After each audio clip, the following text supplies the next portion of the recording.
Okay, so welcome to today's lesson. This is FAC 4862, 4864. In today's class, we will be covering Test 1 2016 for FAC 4864. This question was the question I made mention of sometime where it was presented slightly differently and it caused a disaster that year for in test 1 2016. So you can tell me where it's different for you, but we will work through that. For group accounting, we went through basically so far 3 stages. So number 1, it was giving a group overview. Then number 2, talking about business combinations and consolidation. And then number 3, we're doing associates and joint ventures. In this lesson, we'll be covering consolidation, which also covers intercompany transactions, and it also covers IFRS 3. Okay. Then in the next lesson, we will be covering a question that also includes associates and or joint ventures. Remember, if you can do an associate, you can do a joint venture. If you can do a joint venture, you can do an associate, because the accounting treatment is exactly the same. So by now, you must be able to know what are the key principles of IFRS 3 and how to deal with the accounting treatment as at acquisition. In this lesson, we will be touching on that because every lesson will cover that, but we will now be focusing on how to deal with consolidation, how to actually consolidate. Today's lesson is going to be about journal entries. So we're going to start immediately. And as we go through the scenario, we will provide you with some technical understanding and some revision.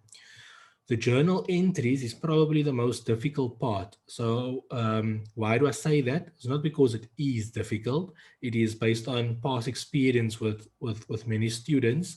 To actually understand the journal entries tend to be a challenging point. So as we go through journal entries and you don't understand them, please stop me and tell me that you don't understand so that we can rectify, because perhaps the problem, maybe the issue that you're having is also an issue for someone else. Now, this is where I'm going to constantly run you through the thinking process.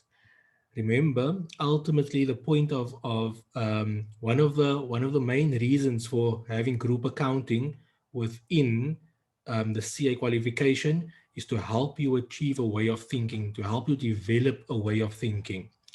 So I'm going to show you a way to think without using an analysis of equity. So it's not going to be easy, it's going to be challenging. But remember, with every challenge comes growth. And that's what ultimately we're trying to get to, is to constantly grow yourself. So you should have received the email with the attachment.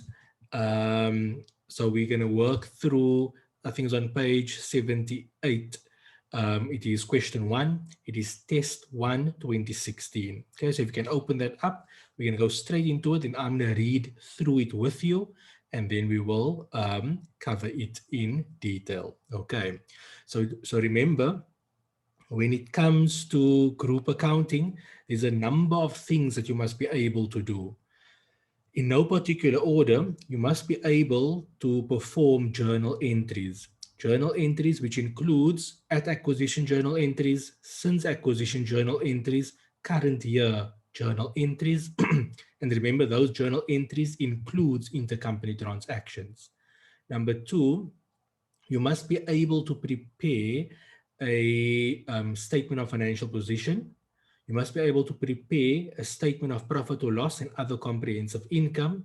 You must be able to prepare a statement of changes in equity. So those are the 4. The number 5, you must be able to discuss anything. So they may just ask you to discuss something or whatever you need to do, you must be able to do that.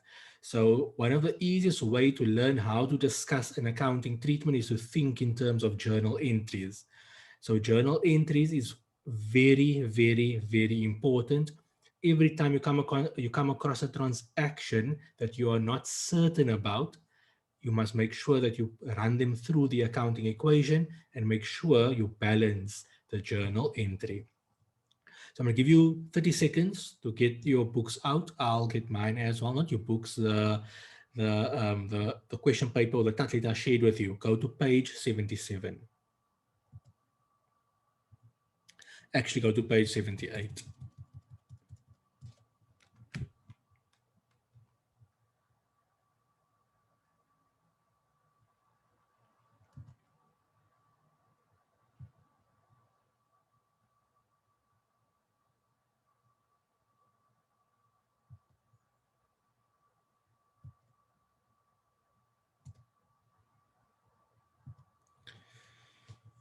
You guys ready? Okay, so let's go through it. So they say Rich.com Ltd operates in various industries and is listed on the Johannesburg Stock Exchange. The company has several investments in other companies.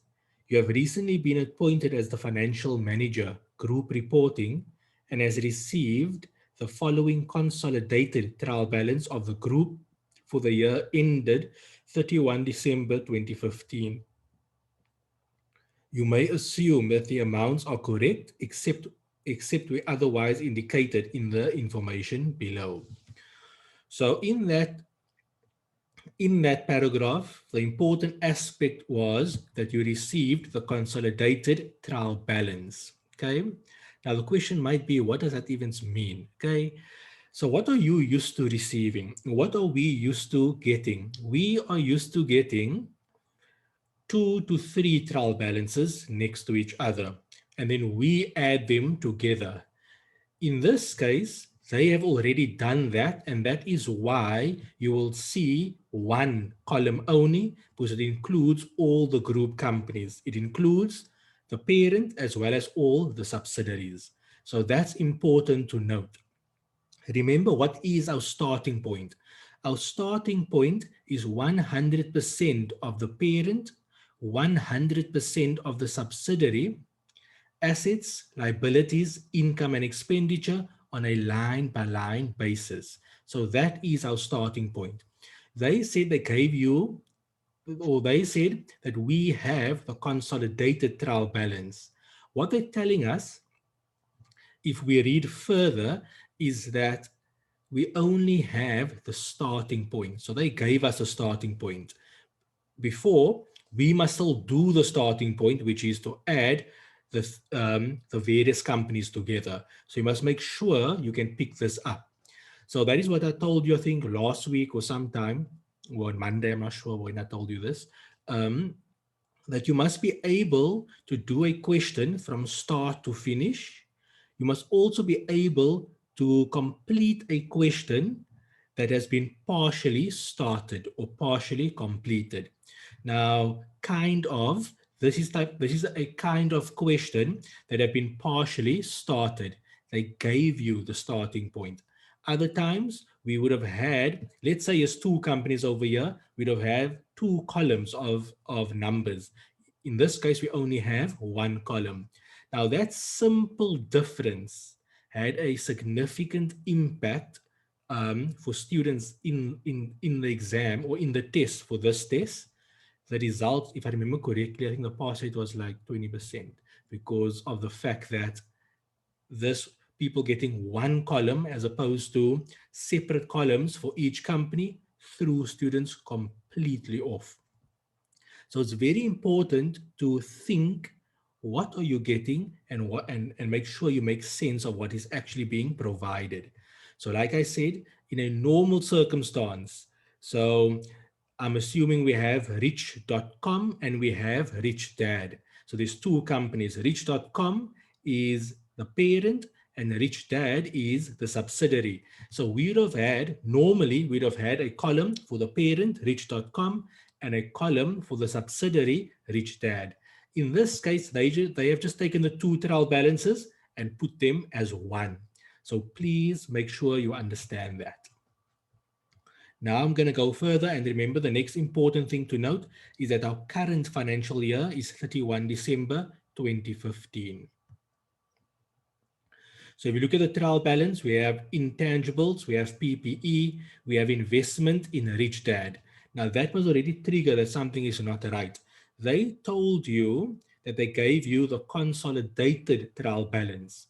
If by reading that paragraph only, I would have thought the trial balance is correct already. But by seeing investment in Rich Dad, which most likely is a subsidiary, there may be a problem. Okay, so now that must trigger. There's an investment in a company.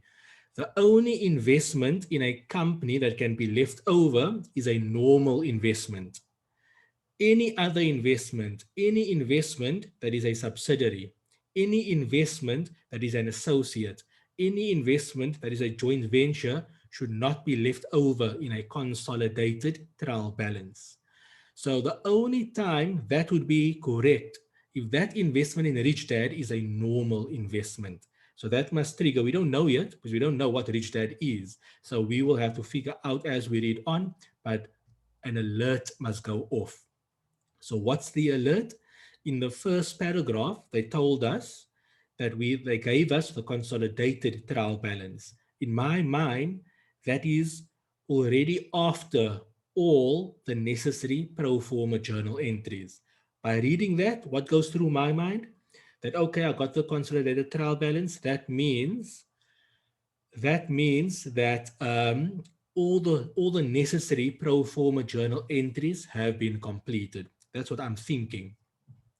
But now I'm going through the trial balance, and then I see investment in Rich Dad. Now it must trigger. Hang on. If I have consolidated trial balance, which in my mind would mean that all the necessary pro forma journal entries have been prepared, I would not expect to see an investment in a company, because any investment in an associate, any investment in a subsidiary, any investment in a joint venture have to be eliminated. So the only way this will be correct is if that investment in Rich Dad is a normal investment, an IFRS 9 investment, then it's okay. However, if that is not the case, then that means they have not prepared any pro forma journal entries, or they have not prepared all the pro forma journal entries. So that is what you needed to pick up. Okay, so let's move on. Then we see financial assets. Now you see there they talk about financial assets. Now that gives me that makes me even more alert. If investment in Rich Dad was a normal investment, then they could have just lumped it with financial assets, but they did not. So that means investment in Rich Dad is most likely an investment that is more than a normal investment. So just be aware of that. Financial assets is in effect investments representing IFRS 9 investments. That is a normal investment, meaning not a subsidiary, not an associate, not a joint venture. Then we have inventory, trade receivables, cash and cash equivalents, cost of sales, other expenses, income tax. Now, I hope you're paying attention as to how I'm reading this. I didn't browse over the trial balance, and my thing that is most likely what threw a lot of students off is because they didn't look at this trial balance in a little bit more detail. I'm not saying you must study it. I'm not saying you need to write a thesis about this trial balance. I'm just saying at least go through the trial balance with some level of analysis and thinking, and make sure that things make sense based on what they told us above. Okay, after inventory, trade receivables, okay, I don't see anything there. Now we come to credits. Under credits, we see issued ordinary share capital, Rich.com, 100,000 shares, Rich Dad Ltd, 10,000 shares. Now there is another problem. Well, not another problem, there is another potential problem. Okay, so In the first paragraph, they are saying, dear student, we gave you the consolidated trial balance. So when I read that, just at that point, what goes through my mind is like, okay, a consolidated trial balance means that the parent with its subsidiaries have been put together and all the necessary pro forma journal entries have been prepared. That's the only time it can be consolidated. Okay, when you prepare the necessary, after you prepare the necessary pro forma journal entries, because you only have a consolidated trial balance if you have it from a group perspective. Okay, so that means, so that's what I'm thinking when I read consolidated. But now when I went through the debit section, I saw investment in Rich Dad, and that triggers that if I did pro forma journal entries, then that means I should have eliminated the investment in Rich Dad. But that's only if it is a subsidiary, an associate, or a joint venture. If it's a normal investment, it is fine. But the moment I went to the next line, I saw financial assets. Now, financial assets represents normal investments. If the investment in Rich Dad was a normal investment, then why show it separately? So now my alert is even higher, that I'm kind of getting the feeling that something is not right. That they gave us a consolidated trial balance, but they actually did not process pro forma journal entries. All they're doing is adding the two trial balances together. Now, when I come to credits and I see the ordinary shares of Rich.com and Rich Dad, now even more worried, because if we prepare consolidated, if the trial balance was truly consolidated, that means that we have processed the necessary pro forma journal entries, then the only ordinary share capital that must be left over is that of the parent. The ordinary share capital of the subsidiary will never, or is always eliminated. So now I'm already knowing that this consolidated trial balance that they are talking about is simply the starting point, which means it is simply 100% of the parent, 100% of the subsidiary of the individual and separate trial balances. So the starting point is before you're processing any pro forma journal entries. So all they did is to add the two trial balances together. They never processed any pro forma journal entries. Why not? Because you can look at the trial balance that if pro forma journal entries were processed, then Rich Dad's shares should not have been included. Then we have retained earnings. So that tells you even further. Okay, so we have Rich.com, Rich Dad, they never eliminated some earnings, so we'll have to look at that. Then we have long-term loans, deferred tax, trade payables, revenue, and other income. So that is telling you that all they did, they're calling it consolidated because they just mean they added it together. But they did not follow the consolidation process whereby you're processing the necessary pro forma journal entries. So please take note. In this case, what they could have done to make it easier is to have the separate column of Rich Dad and the separate column of Rich.com. But they put it together purposefully to actually test whether you know that this is simply the adding of the two trial balances without processing any pro forma journal entries. I need you to understand that.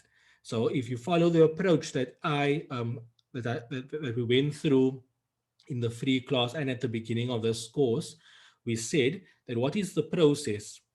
Your ultimate goal, your ultimate destination is to arrive at the end point. Your destination is the end point. What is the end point? The end point is the group annual financial statements. The group annual financial statements is 100% of the parent, 100% of the subsidiary, assets, liabilities, income, and expenses on a line-by-line basis, but from a group perspective. That's our endpoint. Our starting point is 100% of the parent's individual trial balance and 100% of the subsidiaries' separate trial balance, also bringing assets, liabilities, income, and expenses on a line by line basis. But your starting point is their TBs as is, as separate companies. No adjustments, whatever they have as separate companies, that is the starting point. More importantly, or as important, you must know that the starting point is the trial balance of the current year. Okay? So our starting point would include everything of the subsidiary, everything of the parent. But our end point needs to still get everything, but what the group wants. And you need to know what it is that the group wants. And in order to adjust for any differences between what our starting point have and what the group wants, we have to process pro forma journal entries. Now, what are the things that the group wants? What are the type of pro forma journal entries? We got two types. We have adjustments that are processed at the date of acquisition, and then we have adjustments that relates to intercompany transactions. Now, the adjustments at acquisition, there's a number of things that take place. I will share it with you when we go through the journal entry. But take note, you needed to pick this up. I think many people didn't pick that up. And that is why when they read the required, they did not know what to do because they're only seeing one column.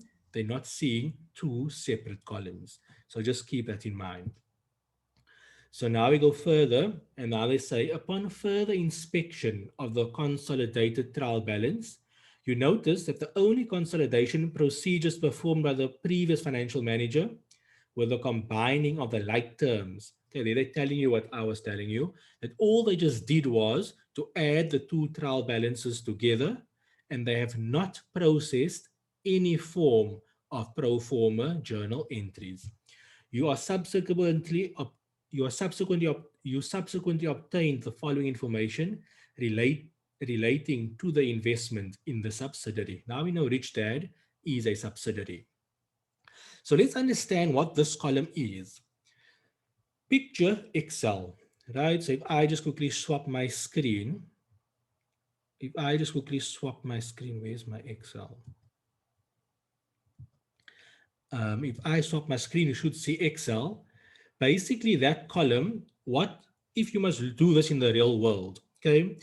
As a group accountant, you would receive everyone's TBs. Just assume you're doing it on Excel. Ignore the fact that an Old Mutual and a Sanlam and the big companies would do this in a particular software. So for example, Old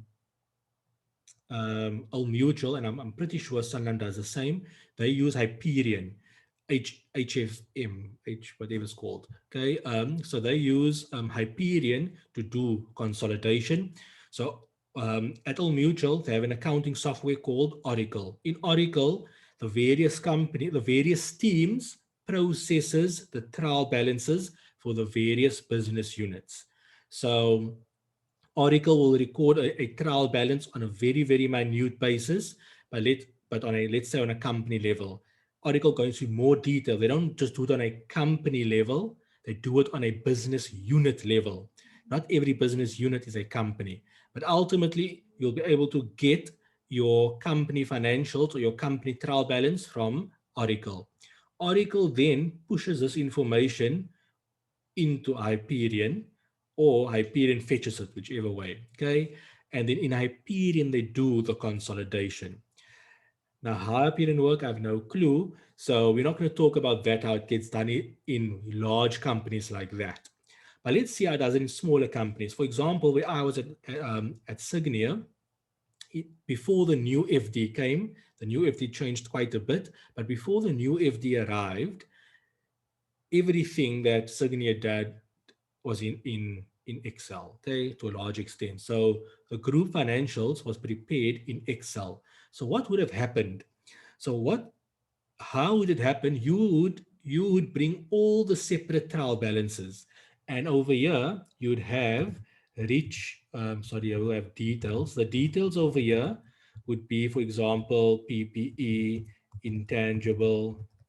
It would be revenue, it would be cost of sale. So there you're giving your type of accounts, okay?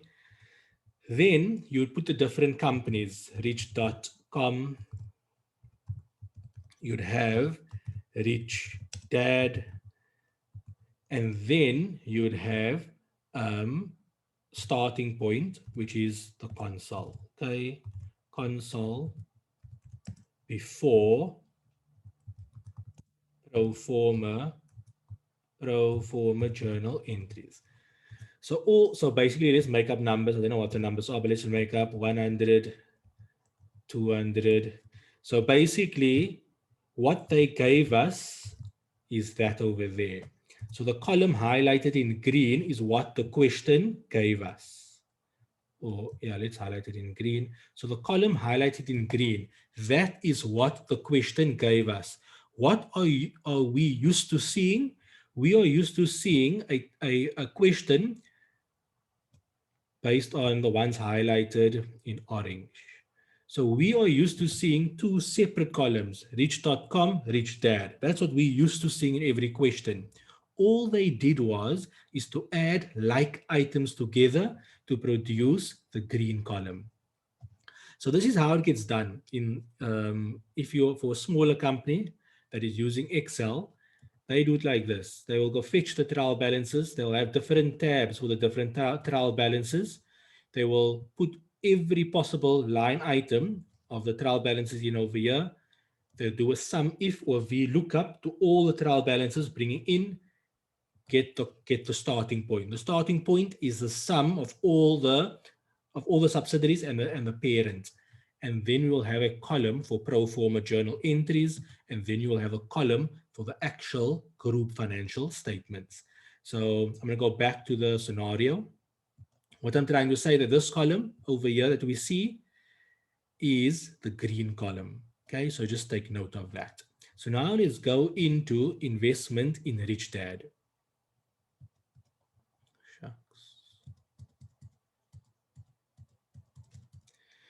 So they say Rich.com acquired 75% controlling shareholding in Rich Dad on 1 July 2011. Okay, let's stop there. That sentence have a lot of information. Number one, they're saying we have a controlling shareholding. Okay, so that means from the date that we gain control, we have a subsidiary, and that means from that date, we need to consolidate. The date we gained control was 1 July 2011. So 1 July 2011 is the acquisition date. From that date, we need to consolidate. On 1 July 2011, we will work out goodwill, okay? And then also, we also pick up that the percentage we acquired is 75%. So there's three things we picked up. Number one, the acquisition date. Number two, that we have control, which means we have a subsidiary, which means we have to consolidate. And then number three, that we have a 75% interest. Remember, no matter what percentage interest you have, if you gain control, you will bring on 100% of the subsidiary's assets, liabilities, income, and expenses. Whether you own 10%, 50%, 75%, 100%, if you have control, you bring on 100%. That brings me to a second point, especially for CTA 2, and it does come through in CTA 1, that it does not mean that you have more than 50% that you have control. They must tell you that you have control, okay? So it does not mean that you have more than 50% that you have control. You can have more than 50% and you still have no control. You can have less than 50% and you can have control. So just keep that in mind. So let's read on. They say the acquisition of Rich Dad Ltd also met the definition of acquiring a business as defined in IFRS 3 business combination. Okay, we do expect that. So remember, at the acquisition date on 1 July 2011, we have to apply IFRS 3. What is the key principle of IFRS 3? IFRS 3 deals with the acquisition method, and they say that you have to so IFRS 3 says you have to apply the acquisition method at the acquisition date for a business combination. And the acquisition method deals with four aspects. Number one, you have to identify the acquirer. The acquirer is the one who gains control, who has the control over the other entity. So we identified who's the acquirer. Rich.com is the acquirer because Rich.com controls Rich Dad. Number two, it identifies the acquisition date. The acquisition date is 1 July 2011. What is the acquisition date? The acquisition date is the date when you gain control. The third aspect that it deals with is that at the acquisition date, we have to measure assets and liabilities at their acquisition date fair value. So we have to measure assets and liabilities we have to measure assets that we acquired and liabilities that we assumed from this business combination at the acquisition date fair value. So that means we need to recognize them based on the fair value on 1 July 2011. The fourth thing that the acquisition method deals with is to calculate goodwill or a bargain purchase gain. So just keep that in mind. So now we go on and they say that the retained earnings amounted to 300,000 Rand at the acquisition date. That number is very important. Why? All retained earnings as at the acquisition date do not belong to the new shareholders. It belongs to the previous shareholders. Okay? And why that's also important, that the group only shares in profits. The group only shares in profits that was made from the acquisition date. So that is from 1 July 2011, any profit that was made from that date, only that profits,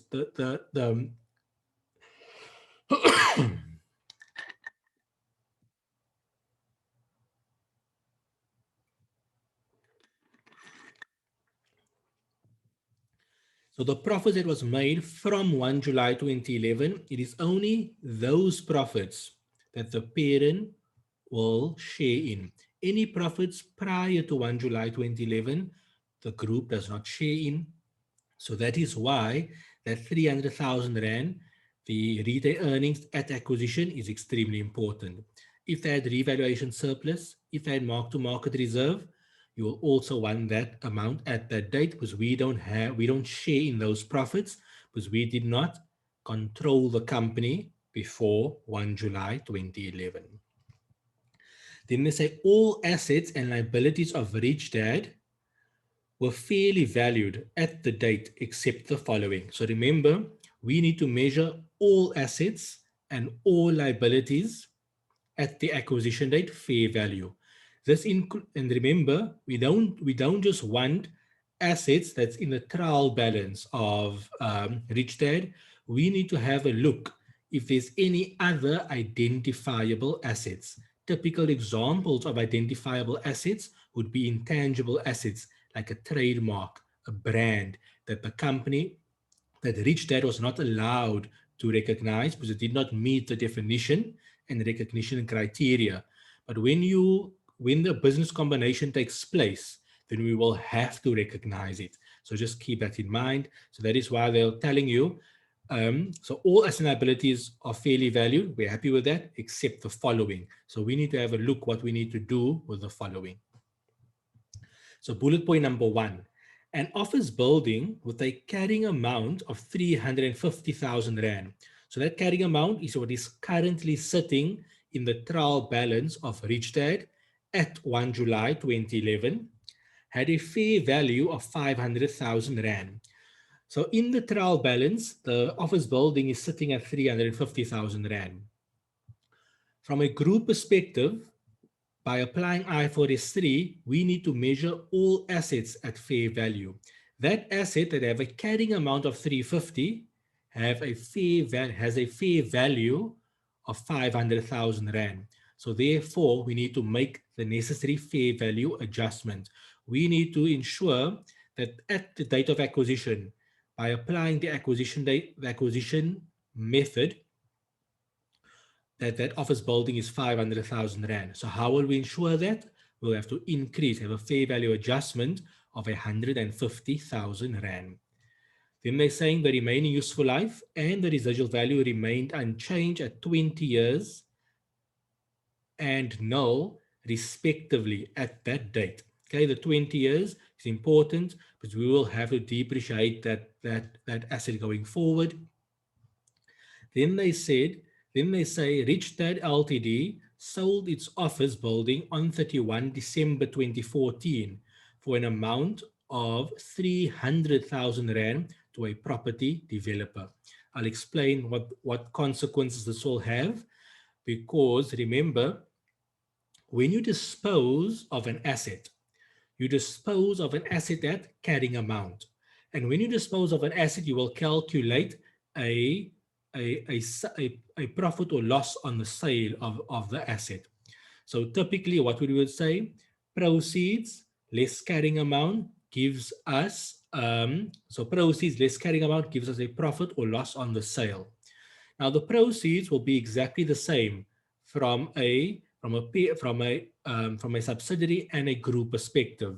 However, the carrying amount will be different. Why? The carrying amount from the subsidiary's separate trial balance is based on that 350,000 Rand, whereas the carrying amount from the group perspective is based on 500,000 Rand. So therefore, the carrying amounts will differ, which will result in a different profit or loss number. Bullet point number 2. Richdad Ltd owns a registered trademark which was designed during 2010 at a cost of 200,000 Rand. The trademark was correctly recognized as an intangible asset by Richdad Ltd. So the trademark, the group must recognize, but it is already recognized by Richdad. So just keep that in mind. The trademark is already in the books of Richdad. So we don't need to do anything additional because we do have a trademark. All we have to have a look is whether the current carrying amount is equal to fair value. So now they say the original cost represents the fair value on 1 July 2011. So for that trademark, for that registered trademark, we have to do nothing. Richdad's book had the trademark. The group wants the trademark, so there's no need to do anything. The next thing to test is whether that trademark is at fair value. They're saying that the current book has a trademark at cost price, which represents fair value. So therefore, there's no need for a fair value adjustment. So you must do nothing with that 200,000 Rand.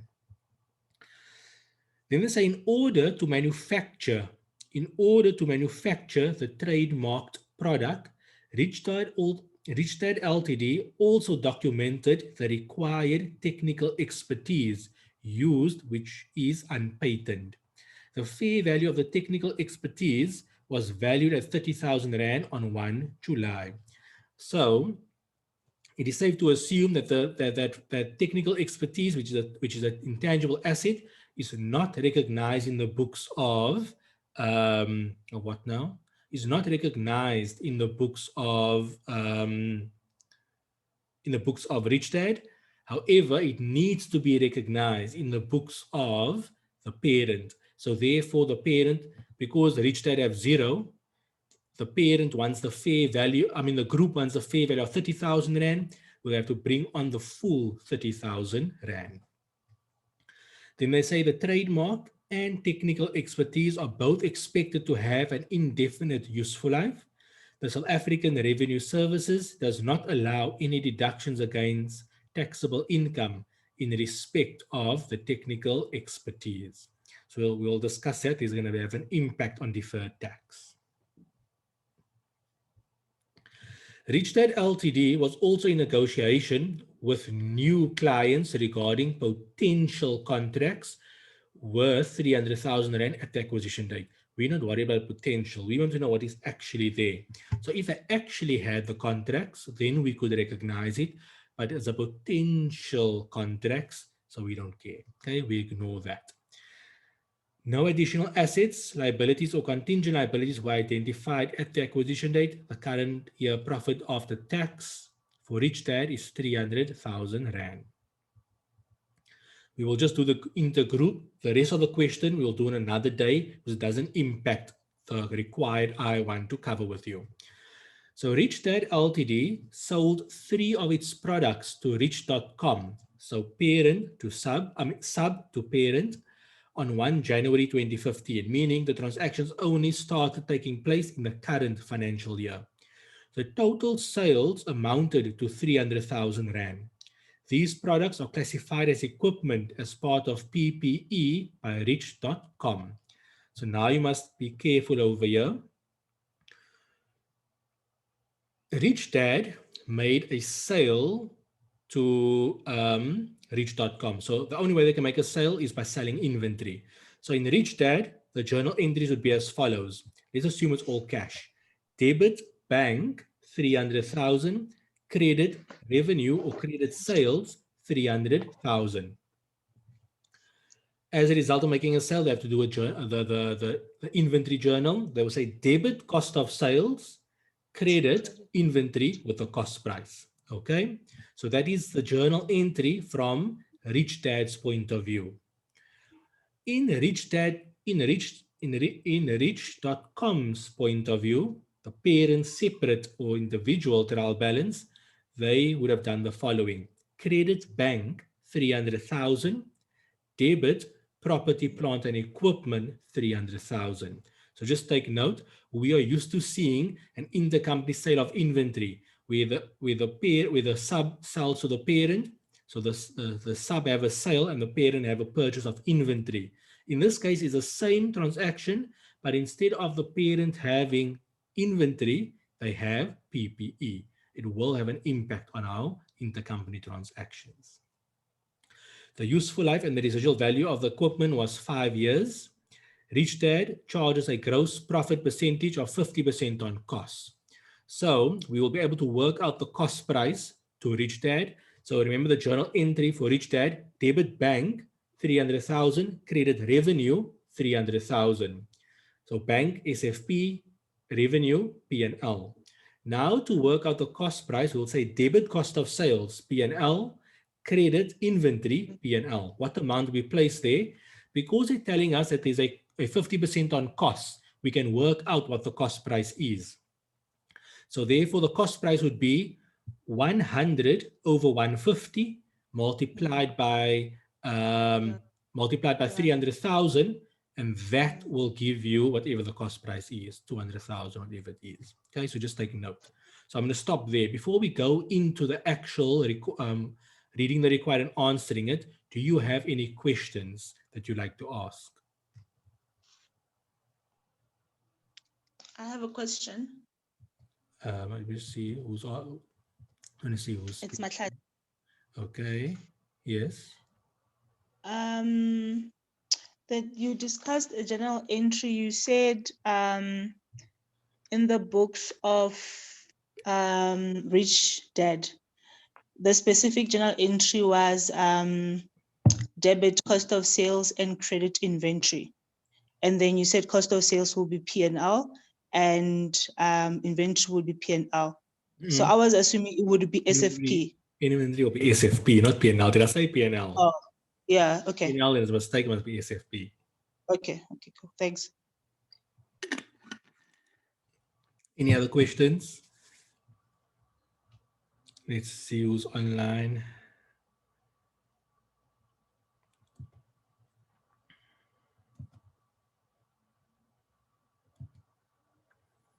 Ashita, any questions? Fa'id, any questions? Fakir, Lorato?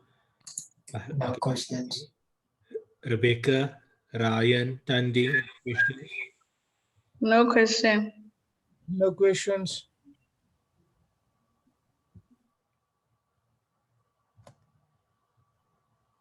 Okay. Okay, so let's go on. Tandy, not at the moment. No questions. Okay.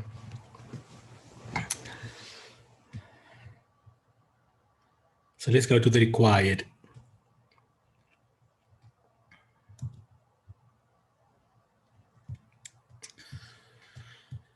Oh, wait, sorry, must read the additional information.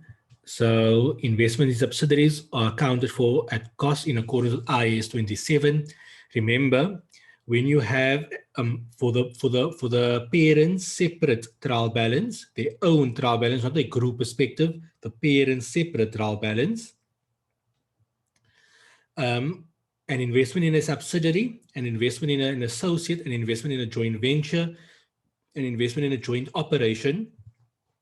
IAS 27 tells them how they need to account for that investment. So they have one of two choices. They can either account for the investment at cost, or they can account for it in terms of IFRS 9. And in terms of IFRS 9, they will either choose fair value through profit or loss or fair value through OCI.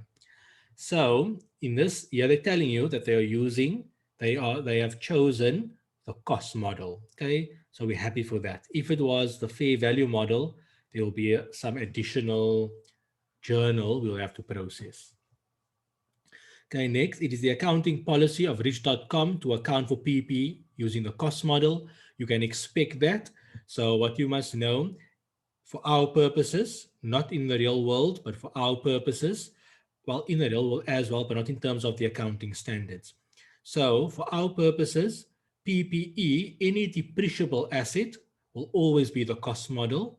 Only a non-depreciable asset like land will be at the revaluation model. The reason being is the accounting standards, IAS 16, allows depreciable and non-depreciable assets to be measured subsequently using the revaluation model.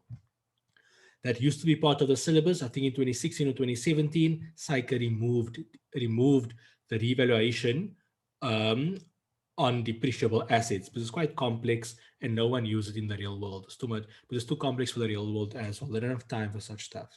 So, so that's why they also removed it, because we don't really use it. Then note number 3, Rich.com provides depreciation on the straight line method. Remember, depreciation in terms of IAS 16 can be provided using one of 3 methods: the straight line method, the diminishing balance method, or the units of production method. So they're telling you which method they're using. Okay. Then they were saying there was no change in the issued ordinary share capital of any company in the group since 1 July. You can always safely assume that. For our purposes, I don't think they bring that in. In the real world, there are changes, but for our purposes, they don't test it. Then they say number 5, you may assume that all income tax related entries have been correctly accounted for in the separate accounting records of Rich.com. Okay, happy.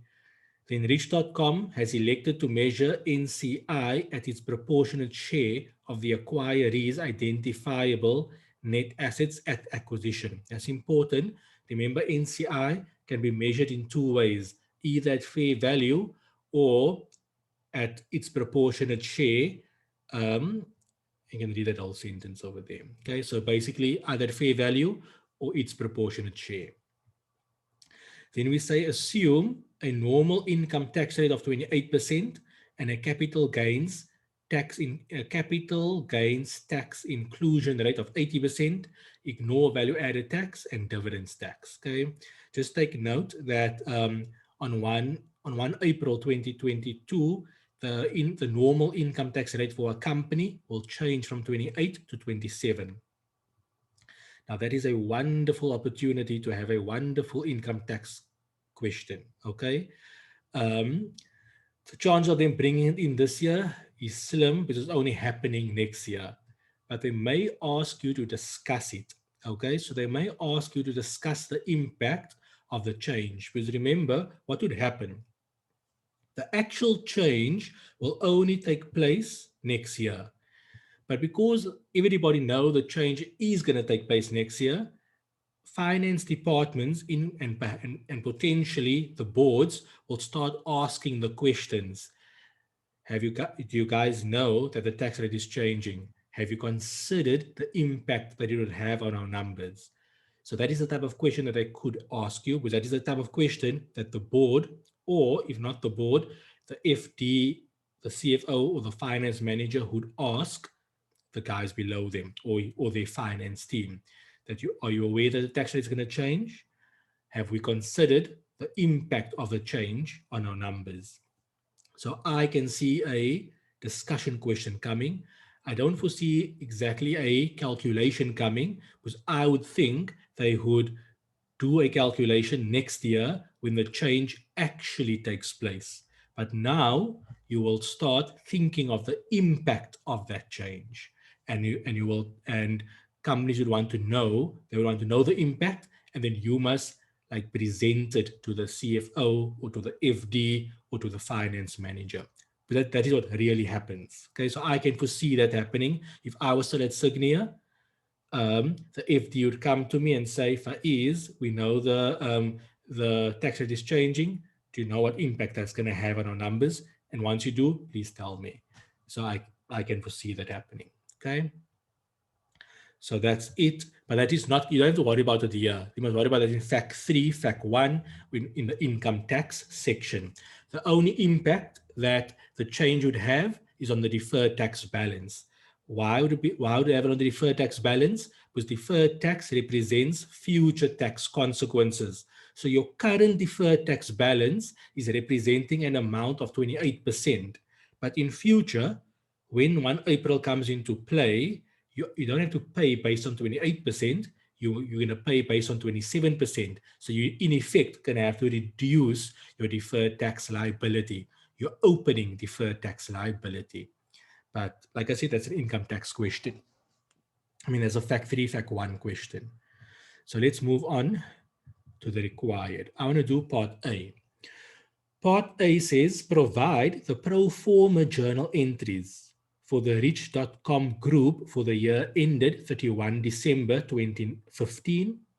Journal entries relating to deferred taxation are also required. Okay, 26 marks. So what's important to note, it's an extremely important concept that, as you can see how I showed you, if I go back to this Excel, our starting point would be the orange, the separate trial balances, which gives us the green. Okay, so in this question, we are at the green. Then we will put in pro forma journal entries to get to the end point. What you must know, that there are always 3 types of journal entries: at acquisition journal entries, since acquisition journal entries, and current year journal entries. The at acquisition journal entries is basically journal entries on 1 July 2011, the date of acquisition. The current year journal entries represents the current year, 1 January 2015 to 31 December 2015. The since acquisition journal entries is all the entries in between. So that is from 1 July 2011 up until 31 December 2014. So so those will always be our pro forma journal entries into those 3 categories. But the important aspect to note is that pro forma journal entries are reproduced every single year. So every year from 1 July 2011, they had to prepare at acquisition, since acquisition, current year. Came to 2012, at acquisition, since acquisition, current year. Came to 2013, at acquisition, since acquisition, current year, and so forth. So therefore, in the current financial year, the year ended 31 December 2015, we need to reproduce all the journal entries. That means at acquisition, since acquisition, current year. So you have to, every single year, you reproduce. In the real world, that would be a nightmare if you must reproduce 20 years, but they do reproduce it. How do they do it? Because it's in Excel, you just roll forward the journal entries, and then last year's current year journals, you just move them into since acquisition, and then you have your current year. So you don't start from the start to finish. You already have every year, but you're just carrying on every single year. That's how it gets done in the real world. But from your perspective, you must know every single year we reproduce the journals from scratch. Okay, so that's very important because that's going to play a role in the journals we process in this question. So let's process the journal entries and let's process the at acquisition journal entries. So let's give you some notes on at acquisition journal entries.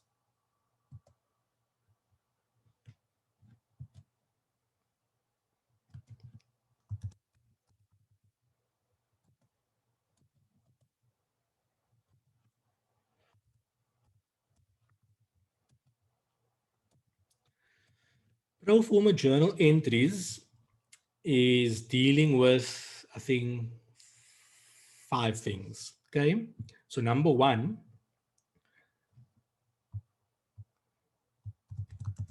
so the purpose of at acquisition pro forma journal entries. So the purpose of at acquisition pro forma journal entries are the following.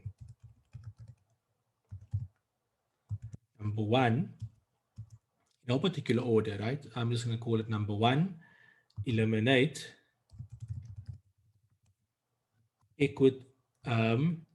acquisition date equity. Eliminate acquisition date what's my spelling? Acquisition date equity.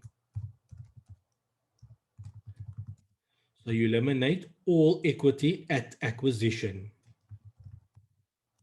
Number 2, like I said, no particular order. Eliminate the investment in subsidiary. Number 3, recognize any fair value adjustments. So recognize any fair value adjustments. Any fair value adjustments and identifiable assets acquired and liabilities assumed. Okay, so just keep in mind, so number 1, you eliminate acquisition date equity. So you eliminate all equity at acquisition. Number 2, you eliminate the investment in subsidiary. But I must make this clear. It must be at cost. Very important, it must be the cost that you eliminate. Then you must recognize any fair value adjustments or any identifiable assets. So for example, like in this scenario, what is the identifiable asset? That technical know-how, whatever it was called, technical expertise. So that is not recognized on the balance sheet, but it is an identifiable asset from a group perspective, so we bring it on. Liabilities assumed would be if Rich Dad had a contingent liability, then the group would have to recognize that contingent liability as a liability. But there's a little bit more detail. It's not any contingent liability, only a certain type of contingent liability. That's number 3. Number 4, recognize any NCI.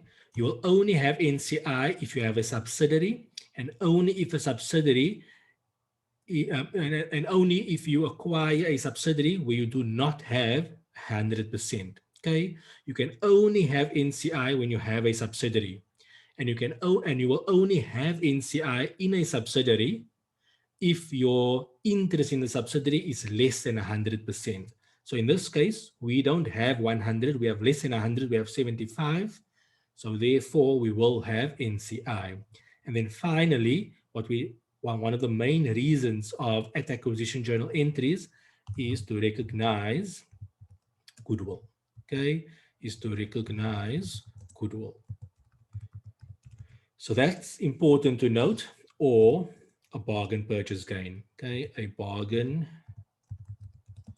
purchase gain. So that's important to note. Okay, so what's the purpose of the at acquisition journal entries? It's all of those three things over there. Ultimately, it is to calculate goodwill, and to get to goodwill, you need to do the first four things. Okay. So let's do the acquisition date. Like what I like to do, I like to say it is at acquisition. You don't have to tell them this. So it's at acquisition. This just gives me bearing. And then I tell myself when is at acquisition. It is 1 July, 1 July, yes, 1 July 2011. I just tell that for myself. They don't care about it. They may care about it, but not really. So let's do the first thing, to eliminate equity. The equity of Rich Dad at acquisition was only two things: share capital, retained earnings. It could be revaluation surplus. It could also be mark-to-market reserve. But in this case, there's only two: share capital and equity. Share capital and retained earnings. Now, share capital and retained earnings are equity balances. Equity balances are credit balances. In order to eliminate them, you need to debit share capital and you need to debit retained earnings. So share capital,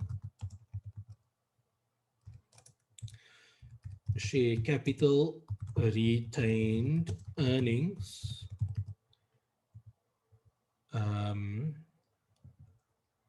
We're going to say it's equity.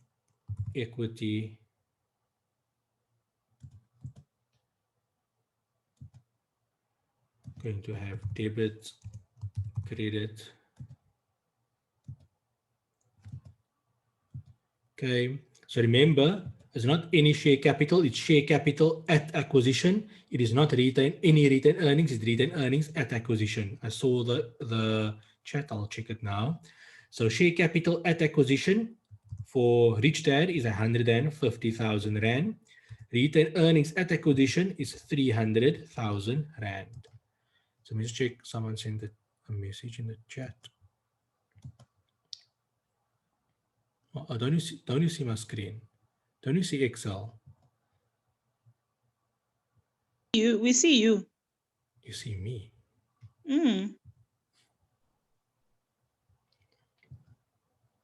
I can see Excel. Yeah, I can also see Excel. Okay, maybe okay, it's fixed. There was a problem on my side. Okay. Thank you. Okay, so there we go. So what we are doing, share capital. So share capital, remember the first thing we want to do. So yeah, just so you can see, the notes I provided over here was number 1, eliminate acquisition date equity, eliminate investment in subsidiary, recognize any fair value adjustments, recognize any NCI, recognize goodwill or a bargain purchase. So number 1, we're eliminating equity at acquisition. So we're dealing with a subsidiary. Who is a subsidiary? Rich Dad. Go check. At acquisition, at the date of acquisition, what equity did the subsidiary have? They only had share capital and retained earnings. They could have also had revaluation surplus and mark-to-market reserve, but they only had those two. So I list those two and ask myself, okay, for those two items, what was the amount at the date of acquisition? Retained earnings, they have to give it somehow. Like in this case, they gave the actual amount. Sometimes you'll have to calculate it. Share capital, you must know, you just go to the trial balance and go fetch the number because it never changes, okay? So that is eliminating. So while we're debiting, our starting point is 100% of the parent, assets, liabilities, income, and expenditure on a line-by-line basis, as well as of the parent. So in our starting point, we have retained earnings and we have share capital. The end point, the group don't want the share capital of the subsidiary, nor do they want the retained earnings at acquisition. Why don't they want the retained earnings at acquisition? relating to the subsidiary is because that does not belong to us. That was for other people. That was for the previous shareholders. The share capital, why are we eliminating it? Because it's also not ours. We bought out we bought the company over, we bought the assets and liabilities over, so we don't want to show the share capital. Now, our starting point had the share capital, our starting point had the retained earnings, okay? And it have it as a credit balance. The end point does not want it, so we need to take it out. The way we'll take it out is by reversing the transaction. So if the current transaction is credit and you want to reverse it, you have to debit it. And that is why we debit share capital, and that is why we debit retained earnings at acquisition. Now we come to the investment in Rich Dad. We use the exact account the way they call it. So they have called it investment in Rich Dad. So I'll put here investment in Rich Dad. And it is SFP, okay? Which is an asset, so it's statement of financial position number. So a statement of financial position item. So if we go back to our notes, the second thing is to eliminate the investment in subsidiary. Why are we eliminating the investment in subsidiary? We don't want to show one line item called an investment. It is because we bring on that entire company on a line-by-line basis. So we don't want to show that company through a line item called investment. We want to be showing the subsidiary through each individual line item. So therefore, we need to eliminate the investment in Rich Dad. So in the starting point, we have 100% of the parent, 100% of the subsidiary. In the parent's books, the parent would have investment in Rich Dad. However, so that's our starting point. Our starting point have investment in Rich Dad. The end point, which is the group annual financial statements, don't want the investment in subsidiary. The investment in subsidiary in our starting point is an asset. So to remove it, to eliminate it, we need to reverse that transaction. So the way we reverse it is by crediting investment in subsidiary, or in this case, investment in Rich Dad. What's very important, you must include this amount at cost. You must not take any fair value or number. You must take the cost price. So the starting point is at cost price, so there's no need to make any adjustment. So we just simply take the cost price. I can't remember what it was now. What was the cost price? If you go to the trial balance, the cost price in the trial balance is 500,000. Okay.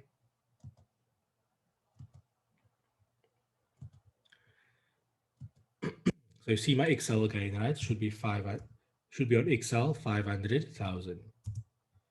Okay, so remember, you're eliminating your investment in subsidiary. Once again, it's the thought process, starting point and end point. In order to move from where I am to where I want to be, I process pro forma journal entries. So the pro forma journal entries is the vehicle from moving me from my starting point to my end point. What is my starting point? My starting point is the separate and individual trial balances of the parent and subsidiary on a line-by-line basis. Whatever line items they have, if you put them together, that is your starting point. Now, you need to ask yourself, what do I want in my end point? What is my end point? The group annual financial statements.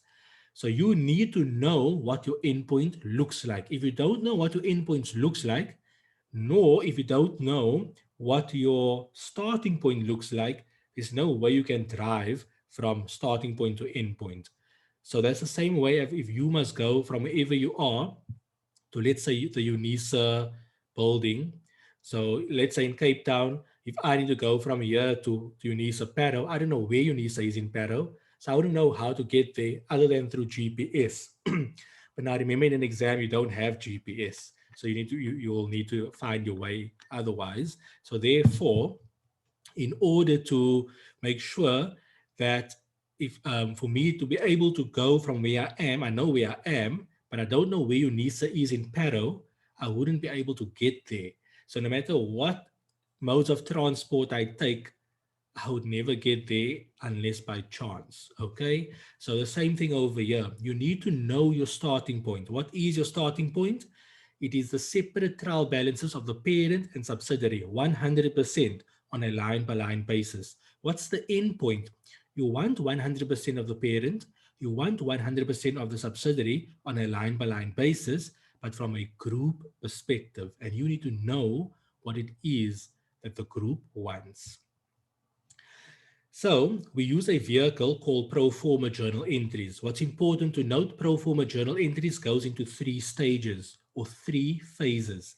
And we're busy with phase number 1, which is at acquisition journal entries. Remember, every single year, you reproduce the same journals every single year. At acquisition, since acquisition, current year. Okay. So our at acquisition, the purpose of at acquisition is to calculate goodwill, okay, to get the goodwill number.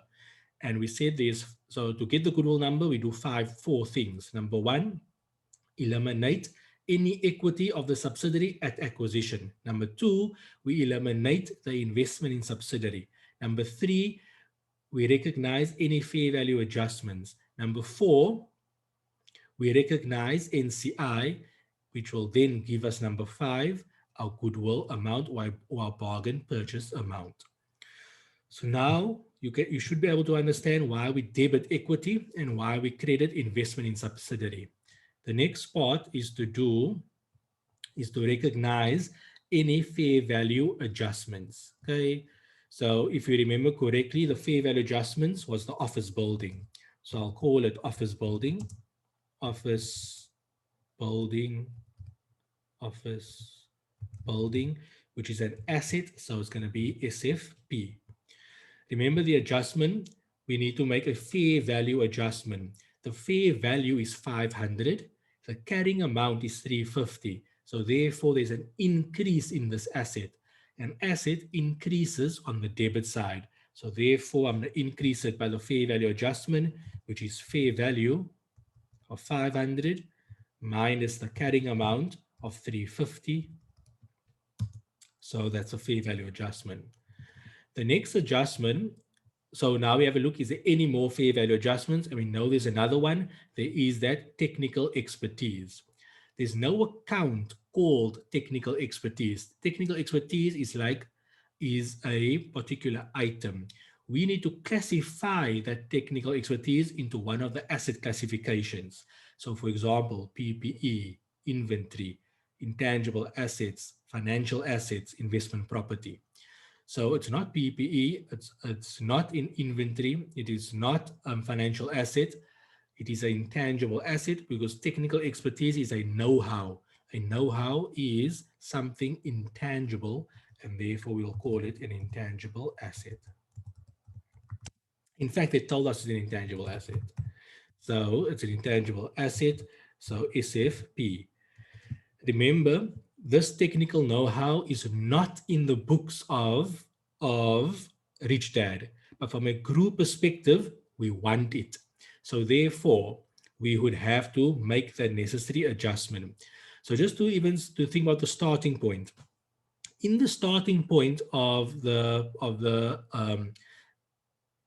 actually, I'll come later to the starting point of the office building, but for the intangible asset, in the starting point, there's nothing in the starting point because Rich Dad is not allowed to recognize the technical know-how, but the group wants it. So therefore, we bring it on as sitting at 0. The group wants it at the fair value at acquisition, which is 30,000 Rand. So we bring on the full 30,000 Rand.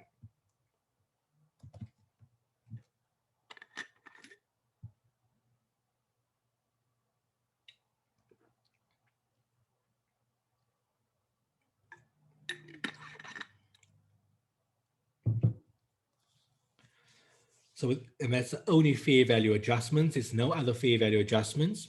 After we do all the fair value adjustments, don't forget to do the deferred tax.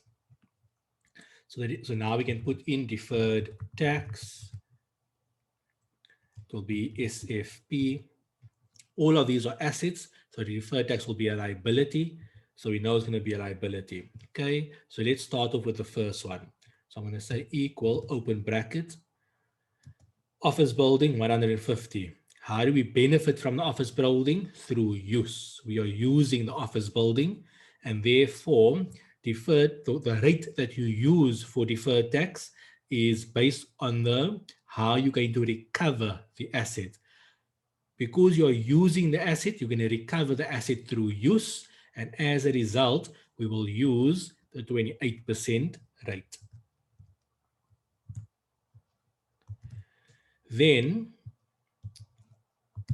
for the intangible asset, it's a little bit tricky now. The intangible asset we know is 30,000 Rand, but we need to know which rate. They told us that SARS does not allow for a deduction, right, for this type of asset. However, from a group perspective, we must recognize deferred tax. Okay, the standard tells you when you read IAS 12, IAS 12 will tell you if this was a non-group perspective, if this was not a group question, we will not recognize deferred tax because there will be a permanent difference. Why will there be a permanent difference? It is because accounting will depreciate it. SARS is never going to depreciate it, so therefore there's nothing. However, from a group perspective, the standard specifically says when there's a fair value adjustment relating to a group transaction of this nature, you must recognize deferred tax. But now the question is, which rate do we use? You will always ask yourself the question to get the right rate. Remember, even if they ask you for a discussion question, you need to explain to the examiner, you need to explain to the person who you're writing to, CFO, CEO, whoever it is, which rate you are using and why you are using that rate. Remember, there's two rates we have, the revenue rate of 28% or the CGT rate of 28 times 80%. So we need to know whether it's the CGT rate or the normal rate. So because this particular asset, we will not recover through use. Okay, why will we not recover through use? Number one, it is a indefinite useful life asset. An indefinite life, and so the intangible asset is there's no definite life. If there was a definite life, then that means we'll recover the intangible asset through use. But I told you in the scenario that the intangible asset has an indefinite useful life. Therefore, the only way we can recover this asset is through sale. And because we're going to recover this asset through sale, we'll have to use the CGT rate. Very, very important. So you'll multiply it by 28% times 80%.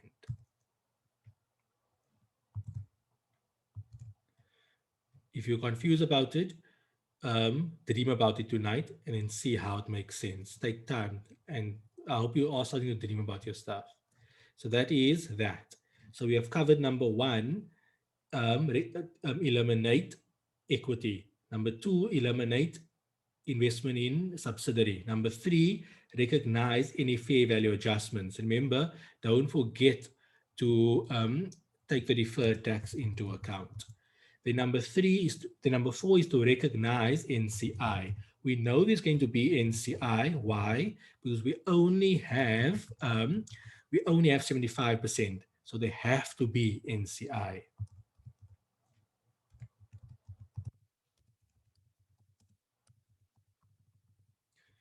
NCI is an equity balance. Okay, so we put it as equity.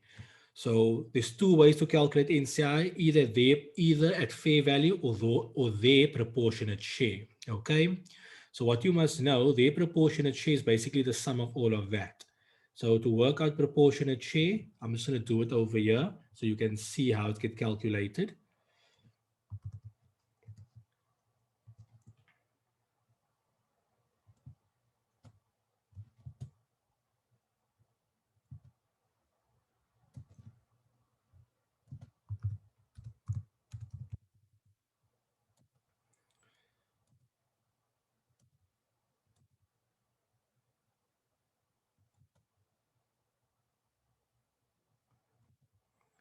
So to work out labor apportionment, we must work out the fair value of the net identifiable assets.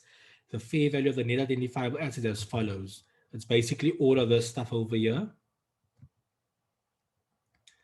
That is the fair value of the net identifiable assets. It is the equity at acquisition plus any fair value adjustments. Okay, let me just put the amounts. I'm just quickly going to put the amounts.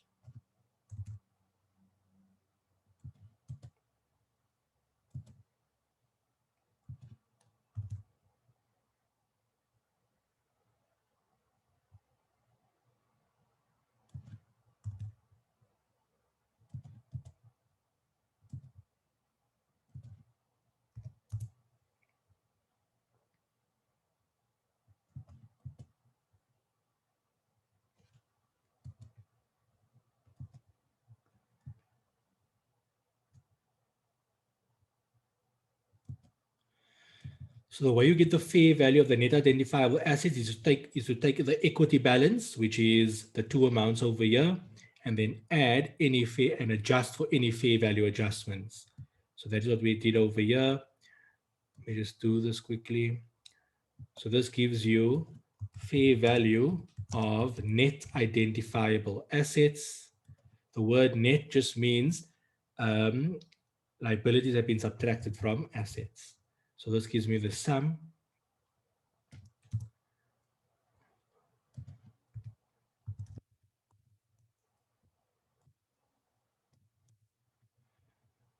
NCI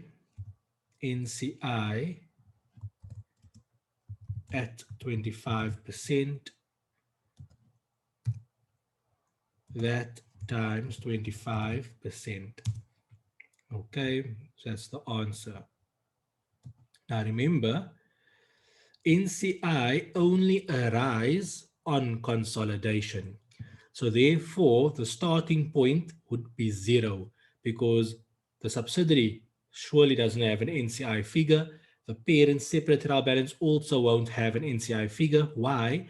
NCI only arise upon consolidation. So therefore, the starting point would be 0 for NCI. The endpoint wants an NCI number. So we're doing with the at acquisition journal entry. So therefore, we want to bring on the NCI at acquisition. NCI is an equity balance. So for equity to increase, equity increases on the credit side. So that is that. Then we will get goodwill. Goodwill will be the balancing figure. But let's just show you how you calculate goodwill in the event we don't have to do journal entries. So goodwill is a balancing figure, but we will show you how to calculate goodwill.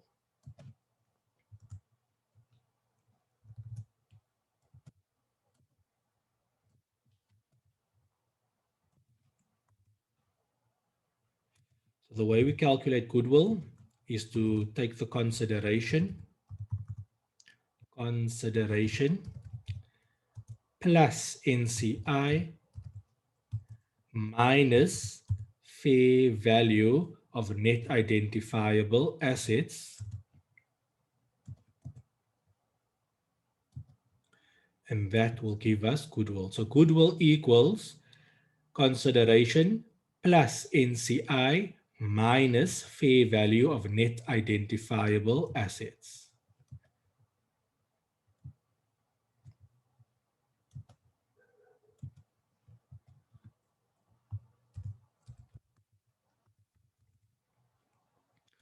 The consideration is what we paid for the consideration is what we paid for for our share in the subsidiary, and that will equal to the investment in subsidiary, which is 500,000. Then NCI is, we calculated it above. So in effect, we are comparing 75 plus 25, which gives you 100%. Okay, what is the consideration from 100%? And then we compare it to 100% of the fair value of net identifiable assets. Okay, so the fair value of net identifiable assets. So we are saying the fair value of net identity, the fair value of the fair value of 100% of the net identifiable assets is 581. If you add up the parent's portion plus the NCI's portion, it comes to 645. So therefore it means the parent paid an amount in excess of the fair value of the net identifiable assets, and that gives rise to goodwill. So that is goodwill, 60/40. So remember, goodwill is an asset. Goodwill only arises upon consolidation. Goodwill will not be in the separate trial balance of the subsidiary. It will not be in the separate trial balance of the parent. So our starting point for goodwill will be 0. Our end point one's goodwill. But remember, when we do journal entries, we must always think about at acquisition, since acquisition, and current year.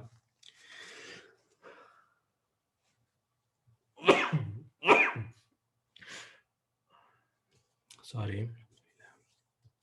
So we're busy with the at acquisition journal entries. So our starting point is 0. Our end point one's a number. So therefore, we need to bring on this number. This number is an asset. So an asset is increasing. Assets increase on the debit side. So I'll put in here goodwill, recognizing goodwill. Goodwill is an asset. The asset is increasing, so it'll be on the debit side. So it will be 64040. If I add up all of this, if I add up both sides of the journal entry, it should add up to each other, should balance.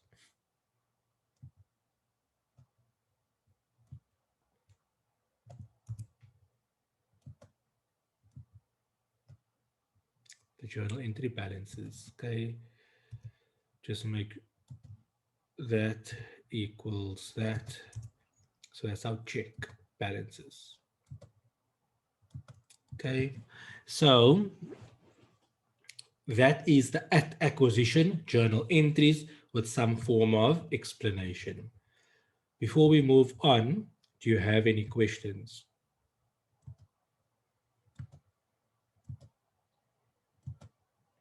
And once again, you can see how we're doing it through the purpose of at acquisition journal entries. I went through each one until I got to goodwill. Fakir, your name appears in front of me. Do you have any questions? No questions. Rebecca? No questions. Aid? No questions. Okay, something here. Okay, Ashita, Ryan, Mahlati, Lerato, Tandy. No questions. Okay, so from next week, we're going to be more active in the group, okay? Or not in the group, in the classes. So far, from week 1, there was no questions. So we're going to make sure there is actually questions. So I'm going to start giving you guys activities to do. Okay, but I didn't do it. I was going to do it in this lesson, but there was no point because we never did a full-on question in this classes yet. So I wanted to do a full-on question. And then I'm going to ask some questions going forward where it requires an actual answer.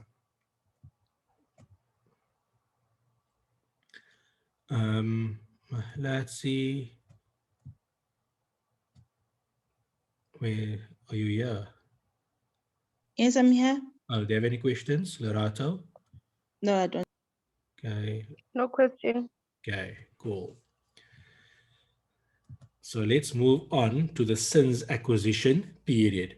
Okay, so let's take you through how you can think about the since acquisition period. So the since acquisition period is everything from 1 July 2011 up until the beginning of the current year. The beginning of the current year is 31 December 2014. Okay.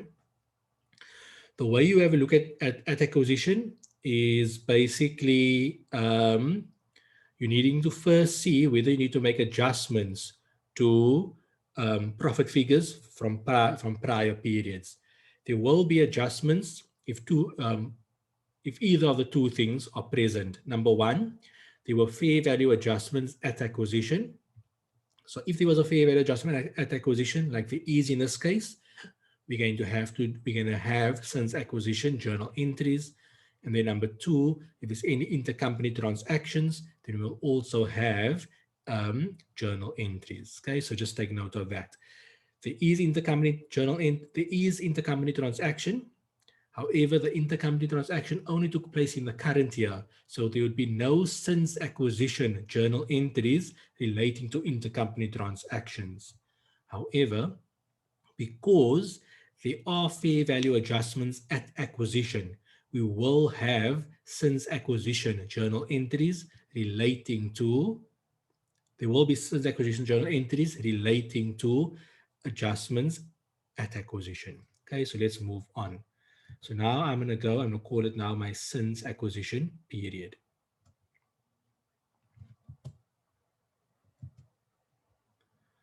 So now I'm going to have my since acquisition period. So I'm going to do that.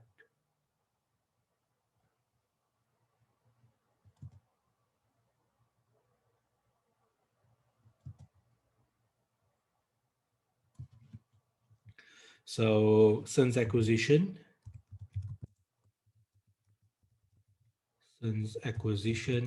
remember since acquisition runs from 1 July 2011 up until the beginning of the current year, which is 31 December 2014. Like I said, I just write this. It helps me to keep track of the period, especially in an exam when there will be maybe more journal entries.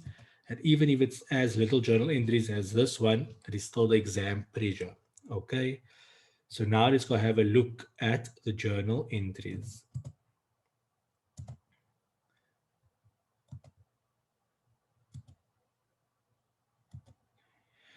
So remember, we want to have a look the way we will identify any journal entries in since acquisition. Number one, if there's any intercompany transactions. Number two, if there's any fair value adjustments at acquisition. There are fair value adjustments at acquisition, so we know there's potential since acquisition journal entries. We ask ourselves, are there any intercompany transactions? The answer is yes. However, it is only in the current year, so there's nothing relating to prior year. Then the other ones you might just think about is if you did not have goodwill, you'd most likely have a bargain purchase.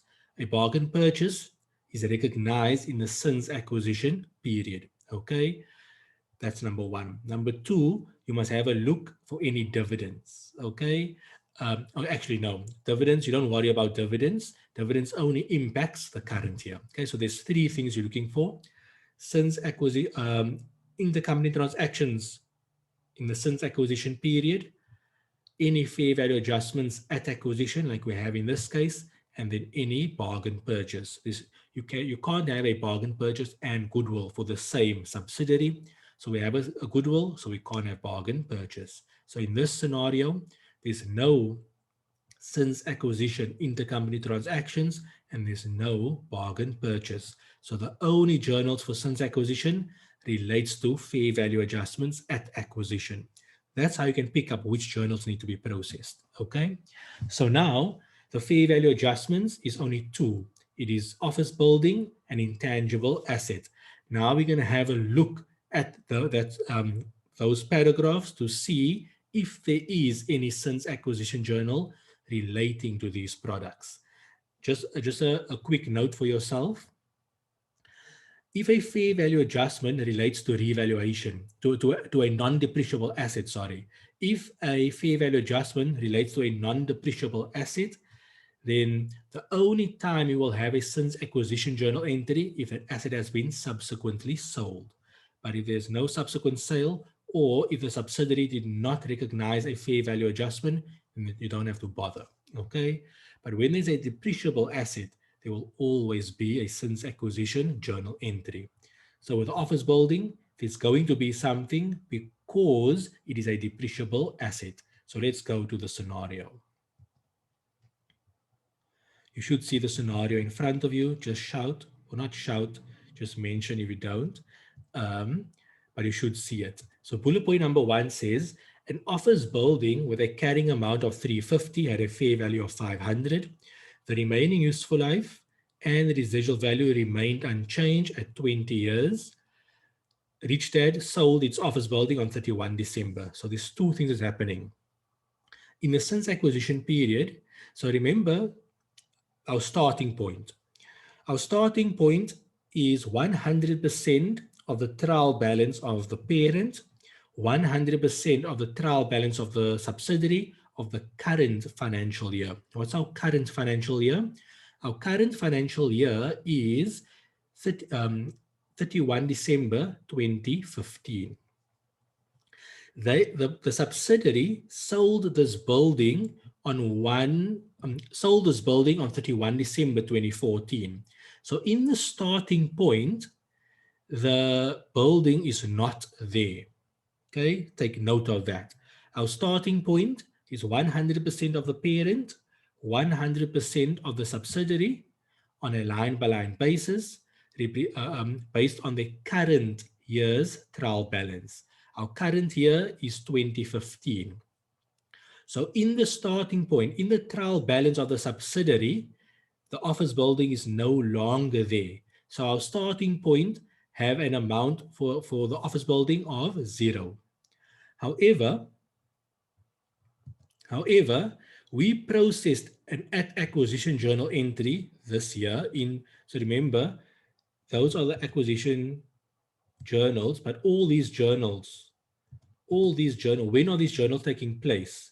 All these journals are taking place on 31 December 2015. So all the journals I'm doing over here is taking place on 31 December. I'm processing these journals on 31 December 2015.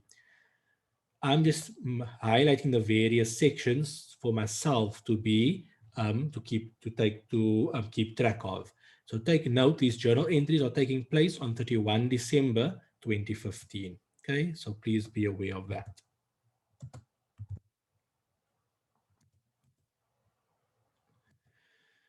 So so our starting point have 0 because the subsidiary sold the office building in 2014.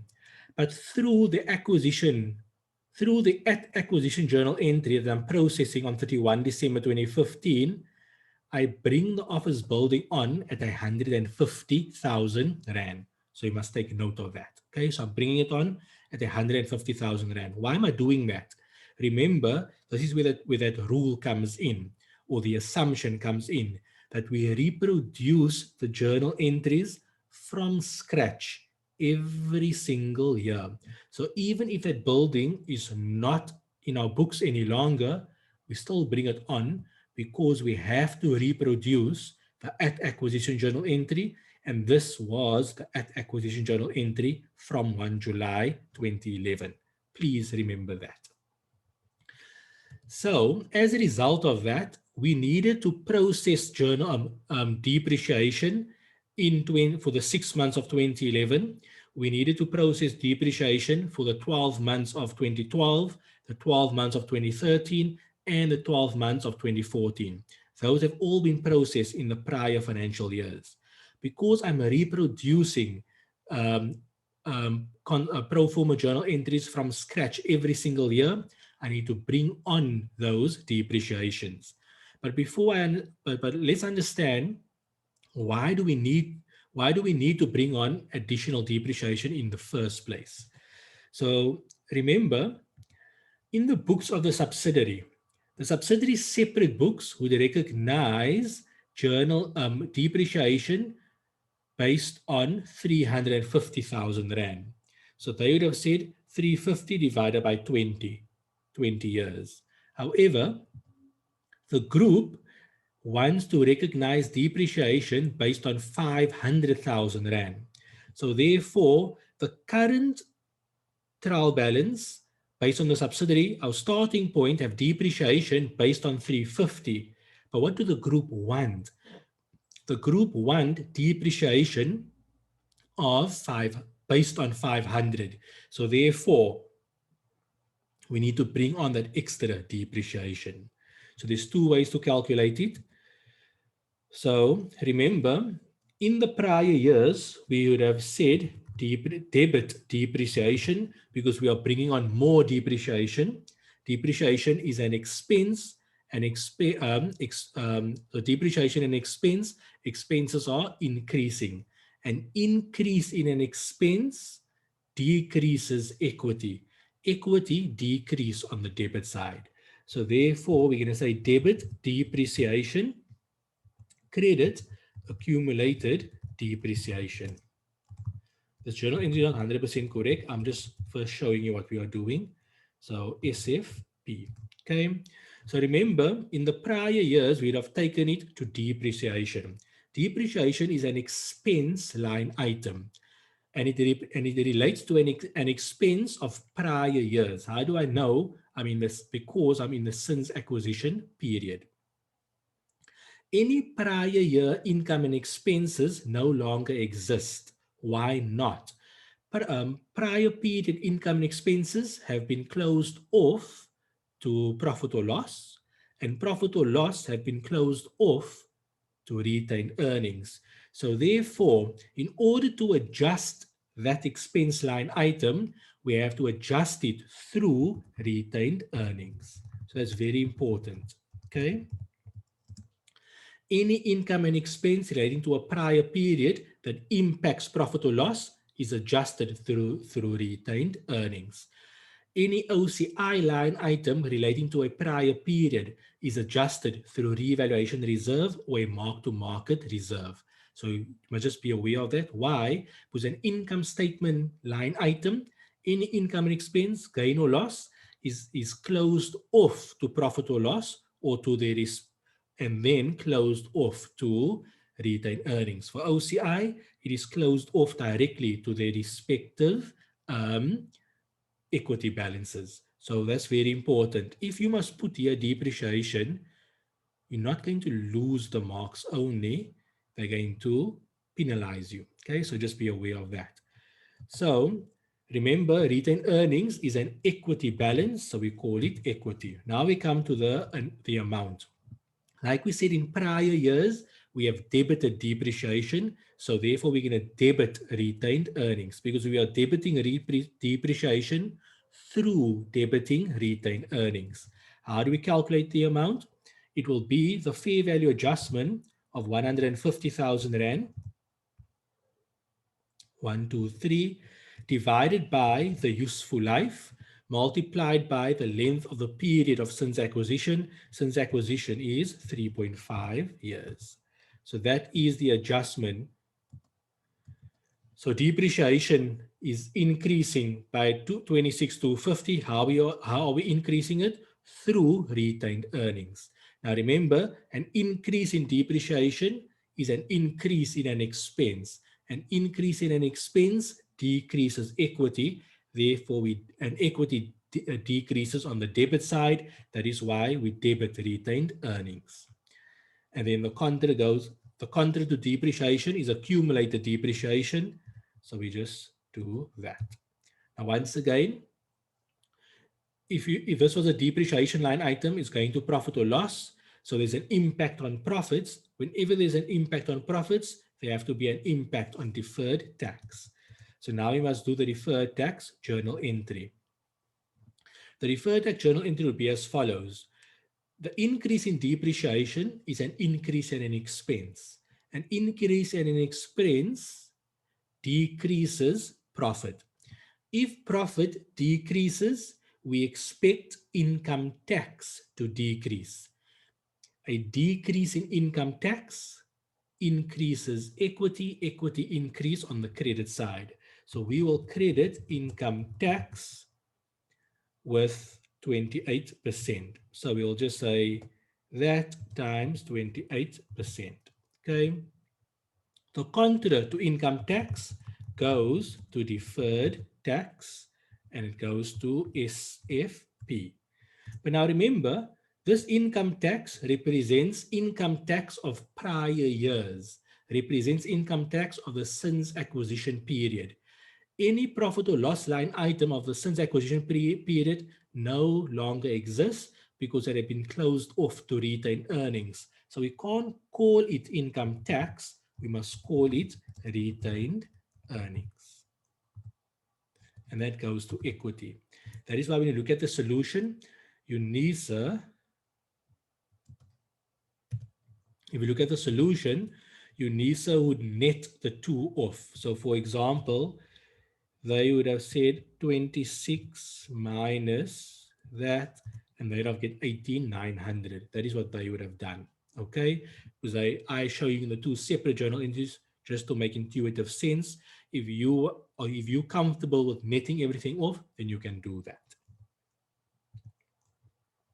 So that relates to the depreciation. Okay, that relates to 3 years: the 6 months of 2011, the 12 months of 2012, the 12 months of 2013, and the 12 months of 2014.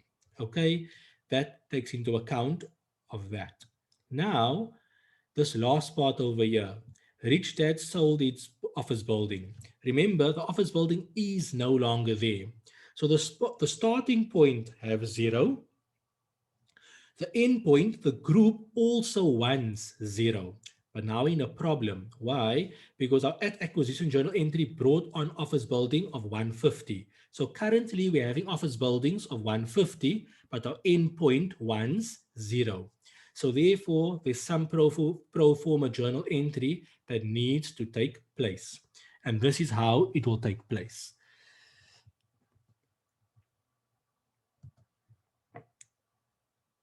We need to have a look at that. We need to have a look at the profit that was recognized. We need to see whether the profit that is in the books of the subsidiary is the profit or loss that the group wants.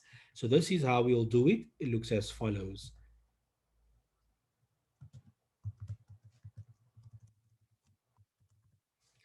So the way we work it out, how do we work it out now? Okay. So we have details. We will have a, if I can call it starting with, I just say sub group.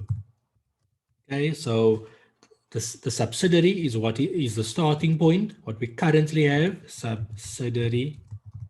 And then we have the group F's, what we want. Okay, so group F's, this is what we want.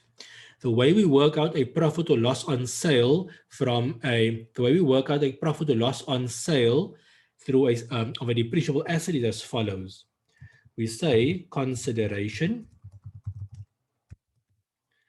less carrying amount. Now remember, carrying amount is made up of costs less accumulated depreciation. So carrying amount is cost minus accumulated depreciation, and that will give us our profit or loss. Okay, and this will give us our profit or loss on sale. Okay, you should know this. Maybe we did this from first year. If you did accounting in high school, in high school accounting as well, that the profit or loss on a depreciable asset or on any asset, consideration less carrying amount equals profit or loss. Remember, carrying amount, costs less accumulated depreciation. Okay, so the consideration to both companies is what the subsidiary actually sold it for. The subsidiary sold it for 300,000. Okay, the group can't change what was actually sold for, so the consideration is the same for both. The subsidiary sold it for 300,000. From a group perspective, it is also 300,000. They can't change that. But now remember, the carrying amount is costs minus accumulated depreciation. So working off at acquisition date, the cost to the subsidiary is 350,000, 1, 2, 3. The cost to the group is 500,000. The cost of the group is always the acquisition date fair value. Okay, so the acquisition date fair value is 500,000. Then the accumulated depreciation. The accumulated depreciation for the subsidiary is equal to the following: 350,000 divided by 20 years times 3.5 years. Okay, it is 61,250. And then the depreciation for the parent, for the group, is 500,000 divided by 20 times 3.5. Okay, so here you can see, if I say 87,500, what the group wants for their total depreciation relating to this asset, minus what the subsidiary recognized over time, you can see there's a 26,250, and there's an extra 26,250 that the group had to recognize. Okay, so now you can see that from a subsidiary point of view, consideration less carrying amount resulted in a profit that the subsidiary recognized of 11,250 Rand. So in our starting point, in other income, we have a profit on sale of 11,250 Rand. From a group perspective, we actually needed a loss. We made a loss of 112,500 Rand. So therefore, in our starting point, we have a profit of 11,250, but the end point wants a loss of 112,500 Rand. So how do we get there? So the way we're going to get there is we have to process a pro forma, which is that minus that, and therefore we need to process an adjustment of 123,750 Rand. So the journal entry look as this: we want a loss. So a loss is increasing. So a loss is an expense is increasing. An expense reduces profit. Profit reduces on the debit side. Okay, because profit is an equity balance, profit reduces on the debit side. So we will have loss on sale of PPE, and we want it to be 123. Doesn't go fetch the number. We want it to be 123,250. But once again, this loss took place in the since acquisition period. And as a result, any income or any expense of the since acquisition period no longer exists because it has been closed off to profit or loss, which have been closed off to retained earnings. So therefore, we can't call it the actual income statement line item. We have to call it, we have to call it where it's currently sitting, and that is retained earnings. Retained earnings is an equity balance. This transaction relates to this office building.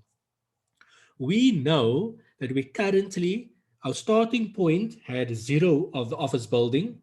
Our end point wants 0 of the office building. But currently, what do we have of the office building?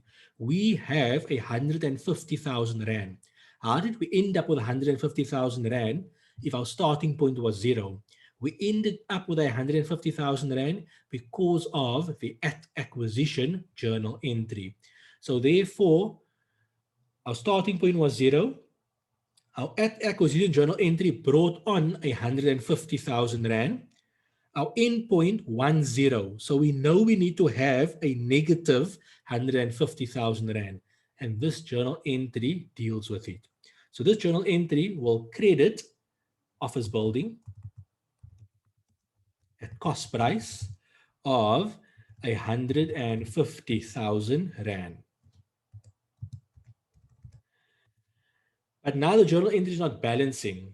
And the answer is because we need to get rid of an asset at carrying value. Currently, that is getting rid of the asset at cost price. So to get rid of the asset carrying value, it is to get rid of the cost and to get rid of the accumulated depreciation. Now take note, accumulated depreciation is a negative asset. An asset increases on the debit side, decreases on the credit side. A negative asset is the opposite. So to get rid of a negative asset, you don't credit it, you debit it. The accumulated depreciation that we have is that what we recognized of 250. So if you look at this journal entry, it should balance.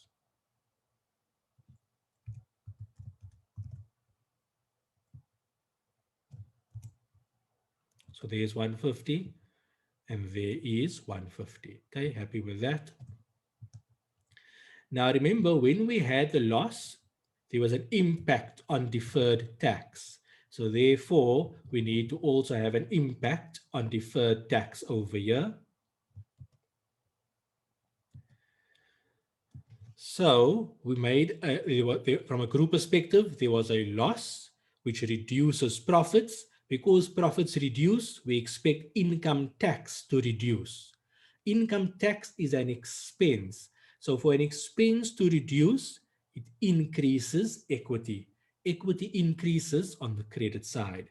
So I'll have income tax on the credit side, which is, that is the loss times 28%. The contrary side would simply be deferred tax, SFP, with the same amount. But once again, this relates to a prior period. So any income and expense is no longer, any income and expense of a prior period is no longer available. It has been closed off to profit or loss. Profit or loss has been closed off to retained earnings. So we need to call that retained earnings. Once again, if you most likely look at, if you look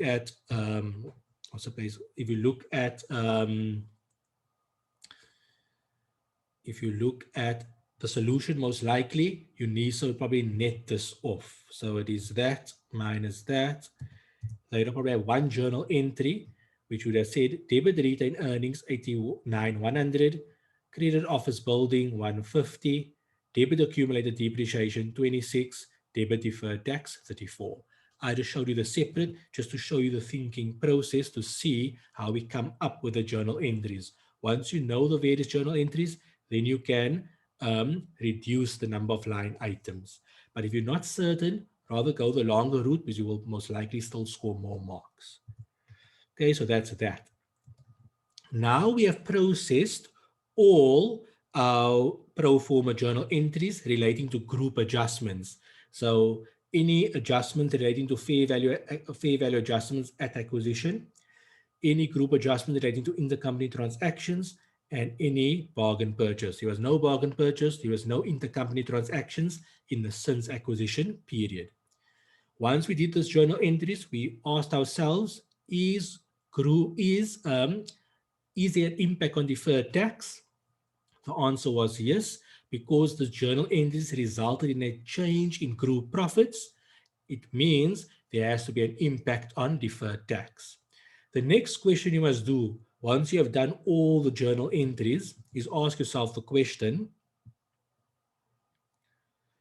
what question now? To ask yourself the question, is there an impact on NCI?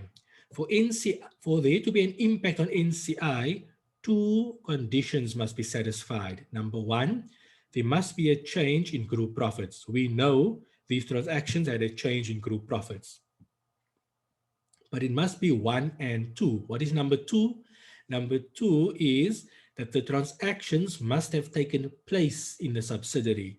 It must have been the subsidiary that made the profit. Since it is a transaction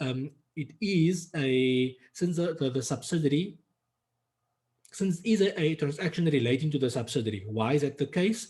It is because it relates to a fair value adjustment at acquisition relating to the subsidiary. Therefore, we would have to give NCI their portion. So now we can have a look. This retained earnings balance is representing 100%. But remember, 100% does not belong to the parent. The parent only have 75%. So therefore, we must give a portion to the NCI. So the way we can work it out is to work out what happened to retained earnings. So you can see retained earnings on the debit side is that amount and that amount. It is the retained earnings on the debit side is 150. So on the debit side, it was 150.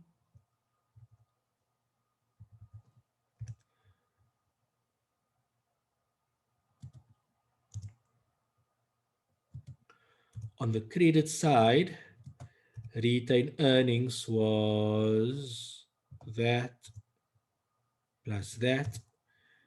So as you can see, the net impact is a debit of 108. The net impact on retained earnings is a debit of 108,000 Rand. A debit to retained earnings means equity have decreased. By leaving the journal entries as is, you are decreasing retained earnings by 108,000 Rand. And more specifically, you are decreasing retained earnings, which belongs to the parent, by 100%. Should the parent's portion decrease by the full 108? The answer is no, because this 108 represents transactions that took place in the subsidiary. So therefore, the NCI must share in the loss. So what we're going to do, we must say of this amount, 25% belongs to the NCI. Of that amount, 25% belongs to NCI. So I'm going to say that multiplied by 25%. So NCI needs to decrease by 27,000 Rand. NCI is an equity balance. Equity decreases on the debit side. So I'll go here and I'll say NCI equity must decrease by 27,000 Rand. Okay, so you add up all the retained earnings and you identify whether it was a debit or a credit. In this case, the total retained earnings, the 100% of retained earnings is 108,000 Rand, which caused a decrease in equity. By leaving it in retained earnings, you are saying the full decrease is taken up by the parent. But that should not be the case, because that 108,000 Rand represents transactions that took place in the subsidiary. Therefore, that loss, whether it's a loss or a gain, in this case is a loss, that loss must be shared between the parent and NCI. By leaving the full amount in retained earnings, the full amount is going to the parent. So what we are saying, hang on, parent must only reduce by 75. Currently, the parent is reduced by 100%. So what we're saying, that NCI must get their portion. What is their portion? 25%. 25% of 108,000 Rand is 27,000 Rand. So because it's a reduction in equity, NCI must also reduce. NCI is an equity balance. Equity reduces on the debit side. So therefore, we are debiting NCI equity with 27,000 Rand. What's the other side of the journal entry? Remember, retained earnings represents the parent's figure. Currently, retained earnings is sitting at 100%, but the parent must only get 75. So what we're going to do to move the retained earnings from a negative 100 to a negative 75, we need to increase NCI. We need to increase retained earnings by the 25%. Retained earnings is an equity balance. Equity increases on the credit side. So I'm going to say credit retained earnings, which is also an equity balance, by the portion that we transferred to NCI. So basically, oh, sorry, I forgot something else as well. So we need to take that journal. I actually want to do a work. I actually want to do a working for this. the way we do impact retained earnings is as follows. We must take retained earnings,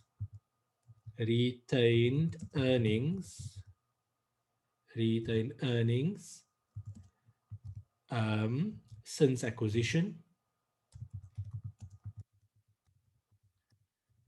and then make any adjustments. Okay.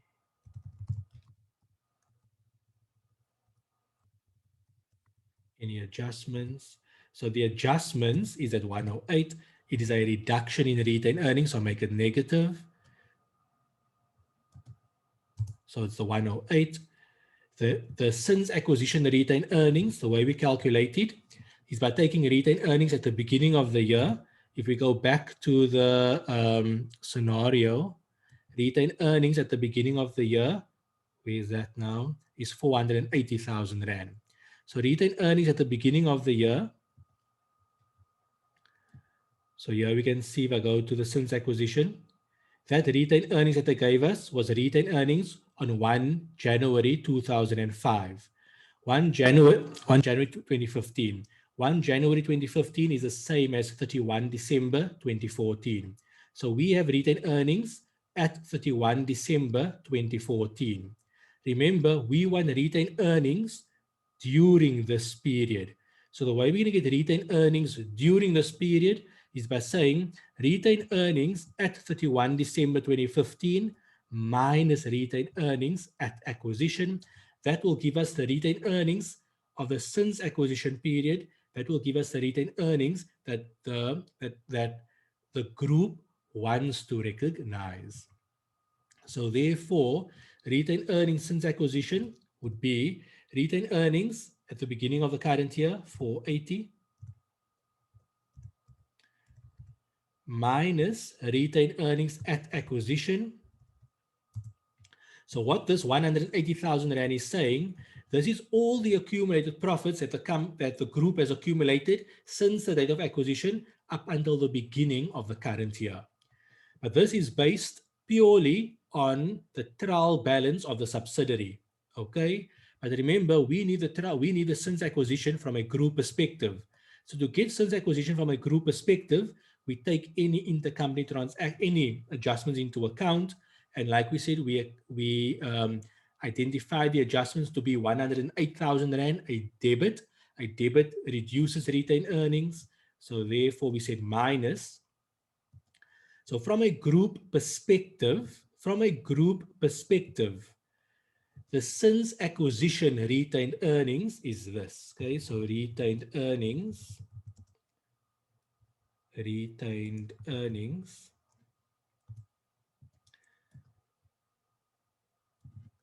since acquisition group perspective is the sum of these.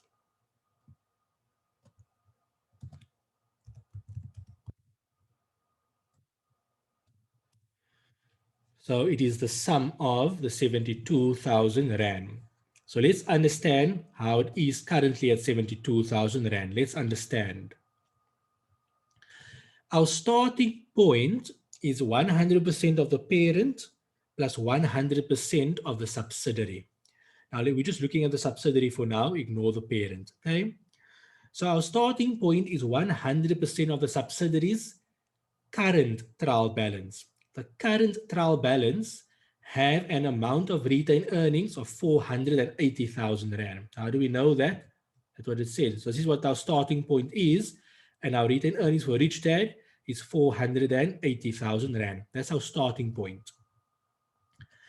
What do we know? We know after all the journal entries, besides current year journal entries, so after at acquisition and after since acquisition, the group is expecting a retained earnings on 100% to be 72,000 Rand. Okay, so that's what we're trying to get to.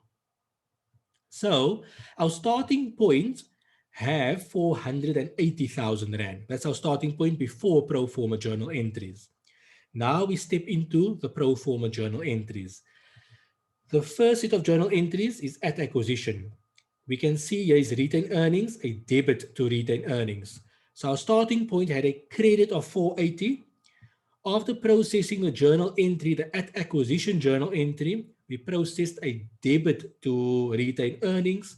So after that journal, our starting point 480, our pro forma journal entry minus 300. So we're currently sitting at 180,000 Rand. Okay, so that is what we got to, 180,000 Rand. Then we look at since acquisition. Since acquisition also resulted in a debit of 108. When you add up all the journals, it was a debit of 150, a credit of 42, which gave us a net debit of 108. That also reduces. So there you can see starting point 480.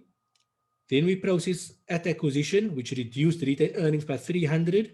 Then we have since acquisition journal entries, which reduces it by a further 108, which gives us a 72,000 Rand. Okay, so that's important to note. So currently what's happening, we're sitting at 72,000 Rand. From a group perspective, 100%. But remember, all the equity don't belong to the parent. The parent only have a 75% interest. So therefore of this, 25% needs to be allocated to NCI. Without the NCI allocation, we are saying that the parent has 100%, which is not true. So what we're going to do, the net here is an impact of a credit balance of 72,000 Rand. So we're going to say NCI at 25%. NCI must get 72,000, 25% of the 72,000 Rand. So NCI in the current year, in the since acquisition period, actually obtained 18,000 Rand. So NCI during the since acquisition period increased by 18,000 Rand. So what you should know, NCI is equity. Equity increases on the credit side. So I'm going to remove this. So I want to do the total journal. So therefore, we'll credit NCI with 18,000 Rand.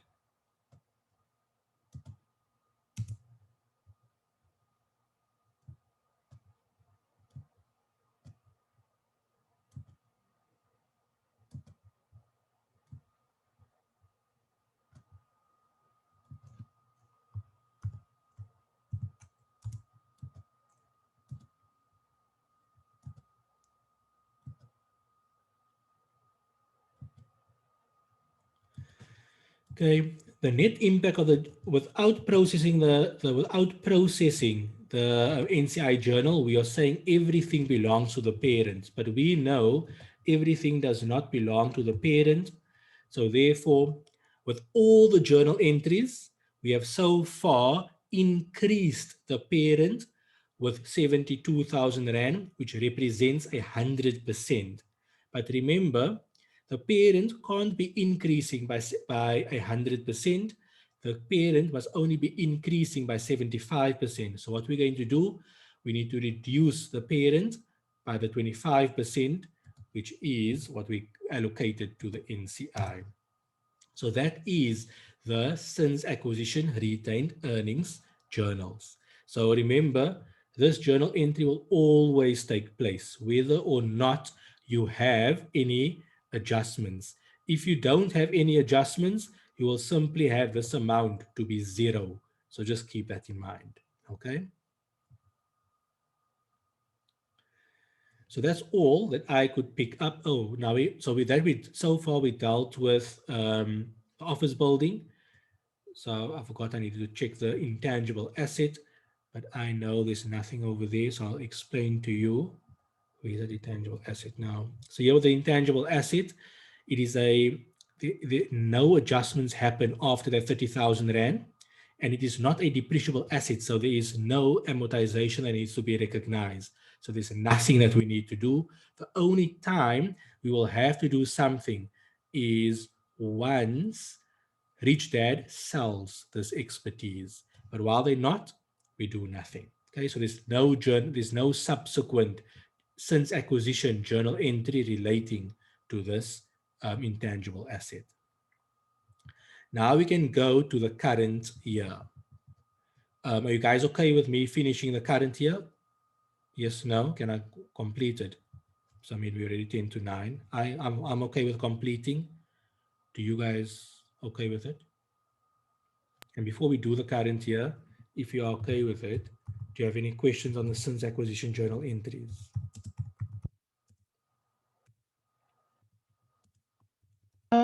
No. No questions. No, you're not happy, or no questions. No questions.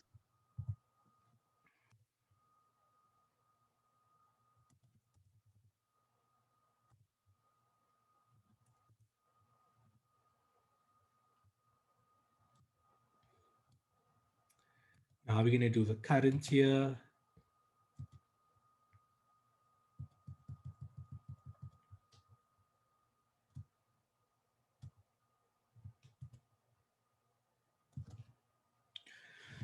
So in the current year, once again, we look for 3 things. Okay, remember, a bargain purchase will only impact the since acquisition period. Okay, so for current year, we ask ourselves, are there any fair value adjustments at acquisition? Are there any intercompany transactions? And is there any dividends declared? Now, there is a fair value adjustment at acquisition, which is the intangible asset and office building. But remember, the office building was sold in the since acquisition period. So there's nothing that we need to do in the current year for the office building because it's no longer there. Then with the intangible asset, we know there was no subsequent transactions relating to the intangible asset. So there's nothing to do with the intangible asset as well. The intangible asset is an indefinite useful life, so there's no amortization, so there's nothing that we need to do. There was no sale, so there's nothing that we need to do. So the only transaction happening over here is an intercompany and any dividends if there is a dividends. Okay, I'm not going to worry with the dividends if there is. You guys can look at that one. I'm going to do the intercompany transaction. So let's have a look at the intercompany transaction. I was going to see there was a dividends quickly. It will be under debits. There's no dividends. Okay. So where are we? Intergroup transaction. So there's that intercompany sale. So when there's an intercompany sale, we need to remove the sale. So what has happened? Rich Dad sold whatever products to the parent. Okay. So in Rich Dad's book, they have credit, revenue, debit, bank. Okay. Now remember, our starting point is 100% of the subsidiary. So therefore, included in the subsidiary's revenue is a 300,000 Rand. We just see it was 300,000 Rand. 300,000 Rand. In the endpoint, the group does not want that 300,000 Rand. So therefore, we have to eliminate the 300,000 Rand. An increase in revenue, when the sub recognized it, was a credit. So to eliminate it, to reverse it, we need to debit. So we're going to go here, sales. On the debit side, it's P&L. So we're in the current year, so therefore we can call it the actual line item, because the current year have not yet been closed off to retained earnings. Okay, so now we can credit it with 300,000. So think about, in the subsidiaries books, they say debit bank, credit, sales. So we want to reverse that journal. So to reverse a journal, we will say debit revenue, and we'd like to say credit bank, but you can't adjust cash. The cash is either there or it's not there. So you should not have a bank journal entry in your pro formas. Okay, take note. So therefore, we're saying debit revenue, but we cannot say credit bank. You can't adjust cash. The cash is there or it's not there. Okay. So we are debiting, what is this? Debiting sales. Then, if this was a pure inventory sale, so let's say on the parent side, it was inventory, we'd have simply said credit cost of sales. We'd have simply said cost of sales. We'd have simply said cost of sales, P&L with the same amount. And let's understand why. Okay, so from the parent's point of view, it would be purchases, and from a purchaser's point of view, it affects cost of sales. Okay, so that is kind of the reason. Another reason would be is to understand the journal entries of the subsidiary. If this was a pure, let's just show it over here. If this was a pure inventory sale. Okay, so in the subsidiaries books, it would look like this. Subsidiary parent. So in the subsidiaries books, they'd have said bank sales, debit 300,000, credit 300,000. Because they made a sale for cash, so it's debit bank, credit sales. And then they need to recognize the cost of sales. They need to recognize the fact that inventory left the building. So then they will say cost of sales and inventory. I'm just ignoring deferred tax for now, okay? So cost of sales would be the cost price. They say there was a 50% markup. So the cost of sales would have been 100 divided by 150 times 300,000. So the cost of sales is 200. And inventory would be the cost price, which is also the same amount. So that is basically what is taking place, or what happened in their books.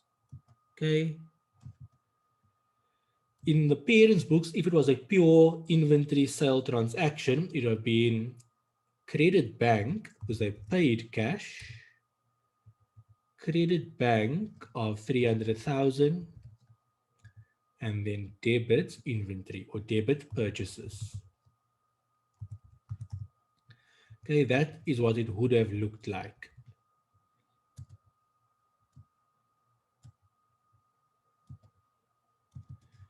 More specifically, it would have been purchases. Okay, so that is what their journal entry would have looked like. But now it is slightly different. What actually took place? What actually took place is the following. This journal entry remains the same.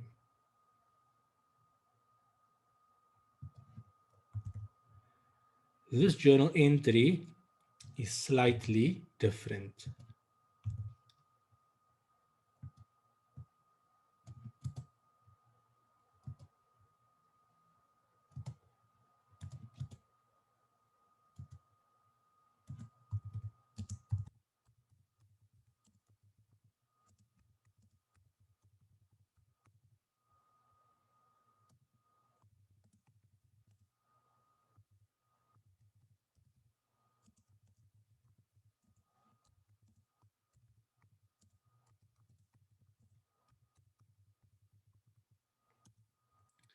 Okay, so that purchases is no longer purchases, but rather it is, what is it? It is PPE. Okay, so that is the difference. So the issue arises over here that we need to make two types of adjustments. We want to adjust gross profit because the subsidiary is currently recognizing a gross profit of 100,000 Rand. But that 100,000 Rand is not valid from a group perspective, so therefore we need to eliminate it. So we need to eliminate that 100,000 Rand. So what is happening is the following. This cost of sales needs to change. We need to credit cost of sales by 200,000 Rand. So what's happening? We are debiting sales by 300,000 Rand. We are reducing sales.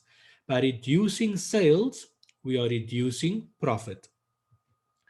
Over here, we are crediting cost of sales. By crediting cost of sales, you are reducing cost of sales. By reducing cost of sales, you are increasing profit. Okay, the net impact is the net impact is a decrease of 100,000 Rand. That's what we're expecting. This is causing a decrease of 100,000 Rand in gross profit. That's what the group wants, because in the starting point, the subsidiary have a gross profit of 100,000 Rand that the group do not want. So what do we do? We eliminate it by processing this journal entry. But the sale journal entry is basically just a disclosure, okay? So we need to still balance this journal entry. So what's the balancing figure? It goes against PPE, and we can understand what that PPE is now, which is SFP, and it's going to be the balancing figure of 100,000 Rand. That 100,000 Rand is simply basically the profit that is representing the profit that the subsidiary made on the parent.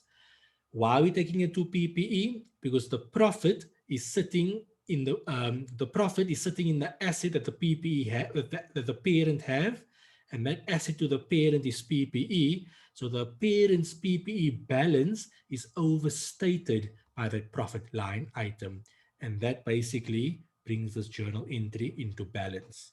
So let's go through it one last time. We are affecting two things over here. We want to reduce gross profit, and we want to reduce PPE, because PPE is overstated from a group perspective by that profit that the subsidiary made on the parent. So the subsidiary made on the parent 100,000 Rand. We can see that because the cost price was 200 and they sold it at 300. So the profit that the subsidiary made on the parent is 100,000 Rand, and that's causing the parent's PPE to be overstated by 100,000 Rand. So to reduce the PPE is as an asset reduces on the credit side. That's what we're doing over here. But also, because the subsidiary made a profit, a gross profit of 100,000 Rand on the parent, that is an intercompany transaction. We need to eliminate it. So the way we eliminate it is by doing this journal entry. It has a debit to gross profit, which reduces gross profit. Okay, so just keep that in mind. Do you guys have any questions on this one? It's not an easy journal entry to get. You're going to have to work through it and understand it and all of those type of stuff. And that is why I say, in order to process any pro forma journal entry, there's two things you need to know: what it is that the group wants and what is in your starting point. Without knowing that, it's going to be very difficult to navigate pro forma journal entries. But now there's some more journal entries we need to process. So here you can see is an impact on profit of 100,000 Rand. So there will be a pro forma journal an income tax journal entry. There will be an income tax journal entry. So we're going to say profits decreased. So therefore income tax must decrease. Income tax is an expense, and therefore expenses are decreasing. A decrease in an expense increases equity. Equity increase on the credit side.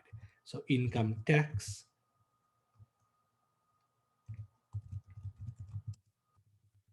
P&L is going to equal 100,000 times 100,000 times 28%.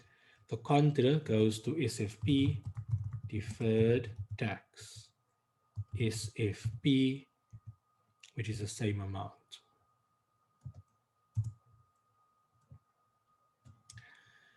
Now we must still deal with the depreciation aspect, because the parent's asset or PPE is overstated by this 100,000 Rand. Depreciation as a result will be overstated, because depreciation is cost divided by useful life. So therefore, because the asset is overstated, depreciation will be overstated. So what we need to do with depreciation is to reduce depreciation. Depreciation is an expense. Therefore, we have to reduce an expense. By reducing an expense, we are increasing profit. Profit is an equity balance. Equity increases on the credit side. So therefore, I'm going to credit depreciation. P&L. If you look at the journal, if you look at the useful life, it was 5 years. So I'm just going to say equal 100, 1, 2, 3. This was purchased on the 1st of January. So we had it for the full year. So 100 divided by a full year, which is 20,000 Rand. The contrary to depreciation is accumulated depreciation. And that is SFP. That will just equal that. Once again, here's an impact on profits. By crediting depreciation, we are crediting profits. So therefore, profits are increasing. If profits increase, income tax increases. Income tax is an expense, therefore expenses are increasing. An increase in an expense decreases equity. Equity decreases on the debit side. So I'm going to debit income tax, P&L, and I'm going to credit deferred tax. What is deferred tax? SFP. By how much? 28%.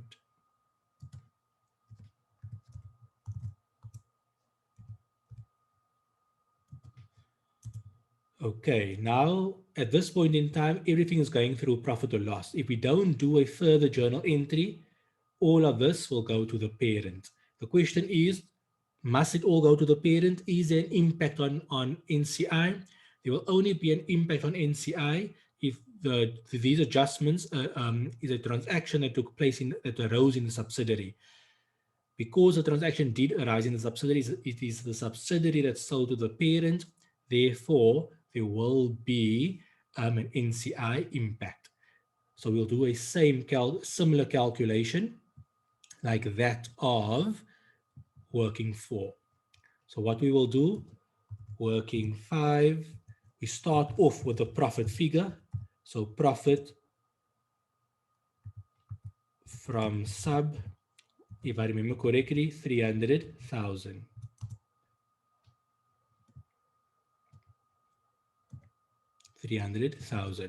Then we make any adjustments. I'm not going to list the adjustments because we have it over there. So what I'm going to do, I'm going to do the same thing.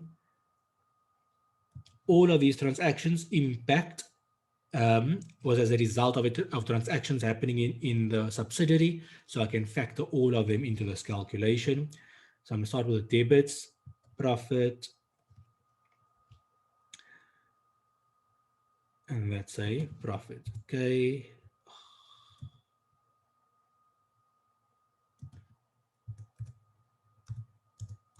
Okay, so the debits are 305. Let's look at the credits.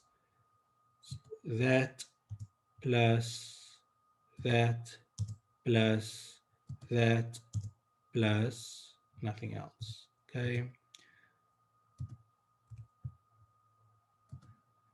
So the net impact is a debit of 57,600.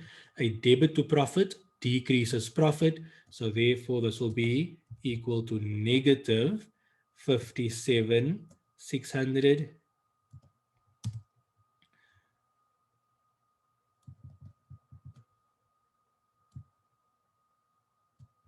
So currently, with 300,000 Rand in our starting point, plus this 57,600 current year pro forma journal entries. What is going to the parent is this full 242,000 Rand. Okay.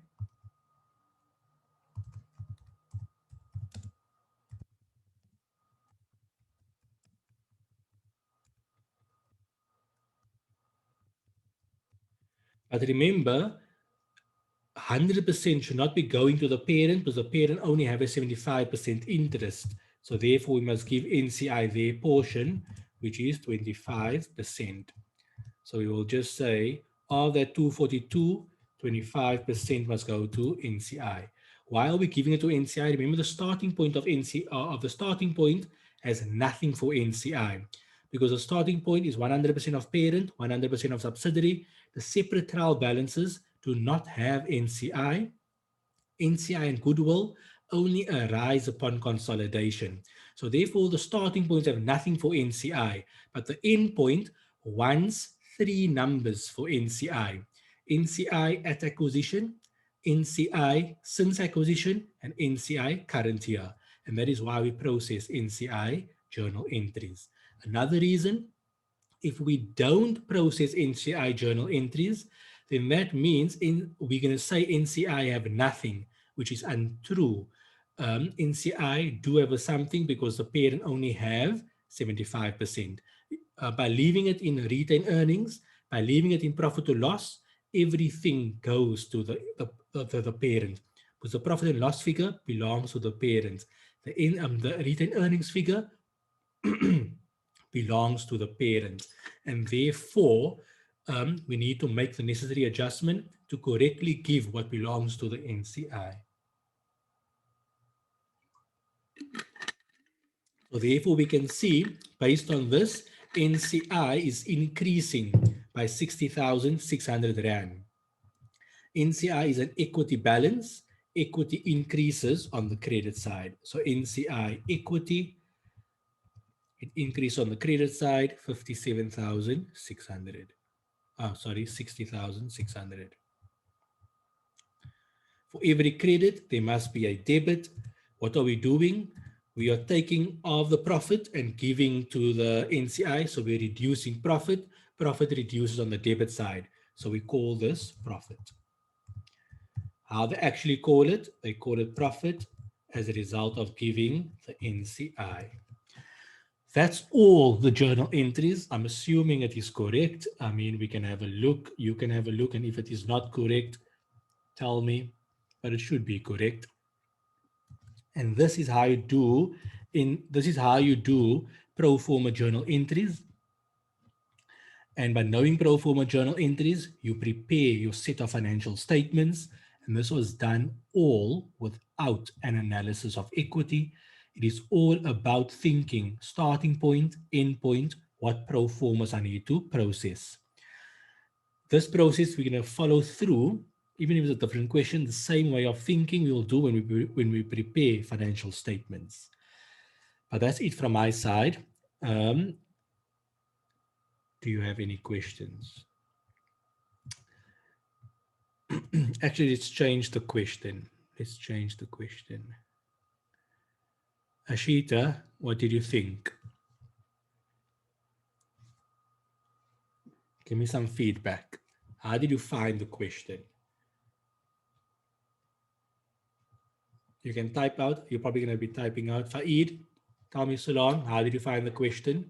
What was challenging? What was not challenging? What was confusing? What was not confusing?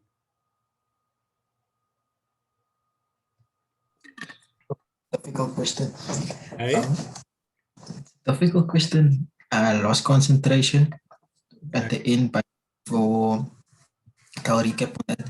The first part, the way you got like a notes, it made me understand more or less how to approach the journals, how to get the information.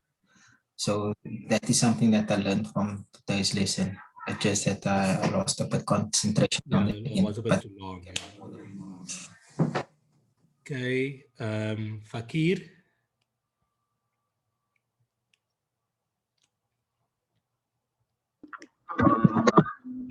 Brain is a bit sore now. was a bit long, but it's a bit more technical, some of the journal entries, but I got like say 50% of the understanding down of what to do. The rest I can work on myself.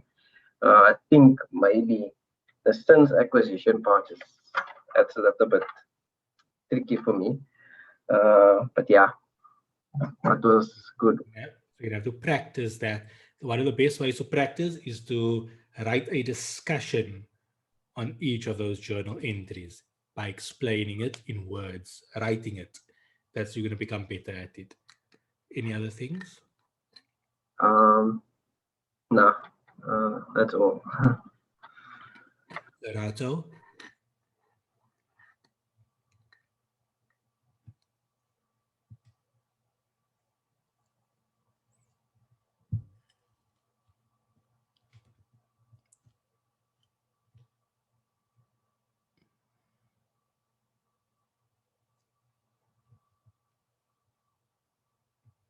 Okay, so let's have a look. Okay, so Ashita, current year. Okay. Okay. Yes, I think you guys must try the question alone. Lerato, are you there? I don't know if you can hear. Do you have anything on to say? Mahlatsi, Rebecca, Ryan? I'm comfortable with at acquisition, but I think it becomes a bit tricky for me when you get to since acquisition, especially when you start incorporating deferred tax and income tax. And I understand the reasoning behind having NCI, but I think the tricky part for me is when to actually recognize the NCI as well. Okay, so so that's good that you raised that. So I'll try to make some videos on it. I'll try to make some notes on it. And then but we will also constantly do it as we do more questions. So now you can see, even if they ask you to do statement of financial position or income statement on your own, try to process the pro forma journal entries. Rebecca, anything?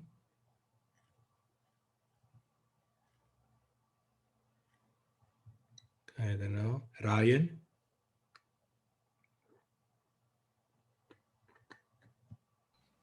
Just a bit tired. But it was a good session. I think the acquisition journals looks much Okay. easier than the others. Not I the just think more acquisition. Okay, so that means we must first be going through with the sins, so we'll have to do some more questions regarding. Yeah, some more questions on since acquisition. Yes. Yeah. The intergroup also looks a bit tricky depending on the group transaction, but especially with the inventory where the parent has it as PPE, that's also a bit trickier. But I think more since acquisition journals would also help. Okay, so what I'll do is like on Sunday, I'm going to KZN. So while I'm on the flight, I will try to document the journal and to explain the journal entries in words for all these the sins and the sins acquisition and the current year. So hopefully that will help. Okay, just one more question. Because group accounting is always going to be this lengthy. So to make it more beneficial, would you guys have liked that we rather stop and continue in the next lesson or just finish it? Because it was like almost 3 hours. We basically went for 2.5 hours. So what would you prefer? Actually stop and carry on next in the next lesson, or actually just finish those? Remember, it's only 25 marks. I mean, it's only 29 marks. Do you have tips on any mental fitness? Huh? What do you say? I think we need tips on how to concentrate longer. Apparently, to concentrate longer, we will have to, from a psychological point of view, you must look at the color green, look into a forest. So when we incorporate, they did studies, there's real studies on it and proved to be effective. So we'll throw that in. But on a different note, would you prefer the lesson to be short, like just the 90 minutes? And if the 90 minutes is up, we stop and we carry on in the next lesson, or you better with going through? This won't happen it will hardly happen in Mac and FAC 1, but this is probably gonna be the case in almost every lesson when it comes to groups. Maybe we do a revenue, when we come to revenue and so forth, that wouldn't be the case. But for the next few weeks, we're doing groups, and this is always going to be the case. So from you, I need to gauge from yours what you guys prefer. But you can just let me know in the actual lesson. I mean, in the WhatsApp group, you can let me know. Other than that, so that means we need to practice some more on journal entries. Now, keep in mind, this is parent subsidiary. So this is much easier compared to associates. Okay, for associates, it's going to be slight. There's going to be a further adjustment that can throw you off.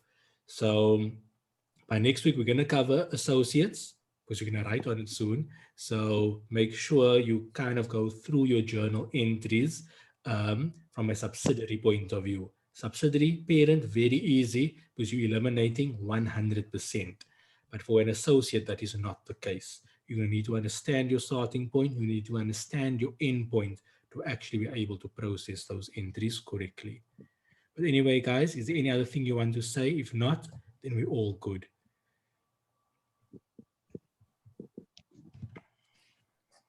Okay, thank you. Bye. Okay, bye-bye. Don't forget to send the Excel now. Thanks, man. Okay, pleasure. Bye.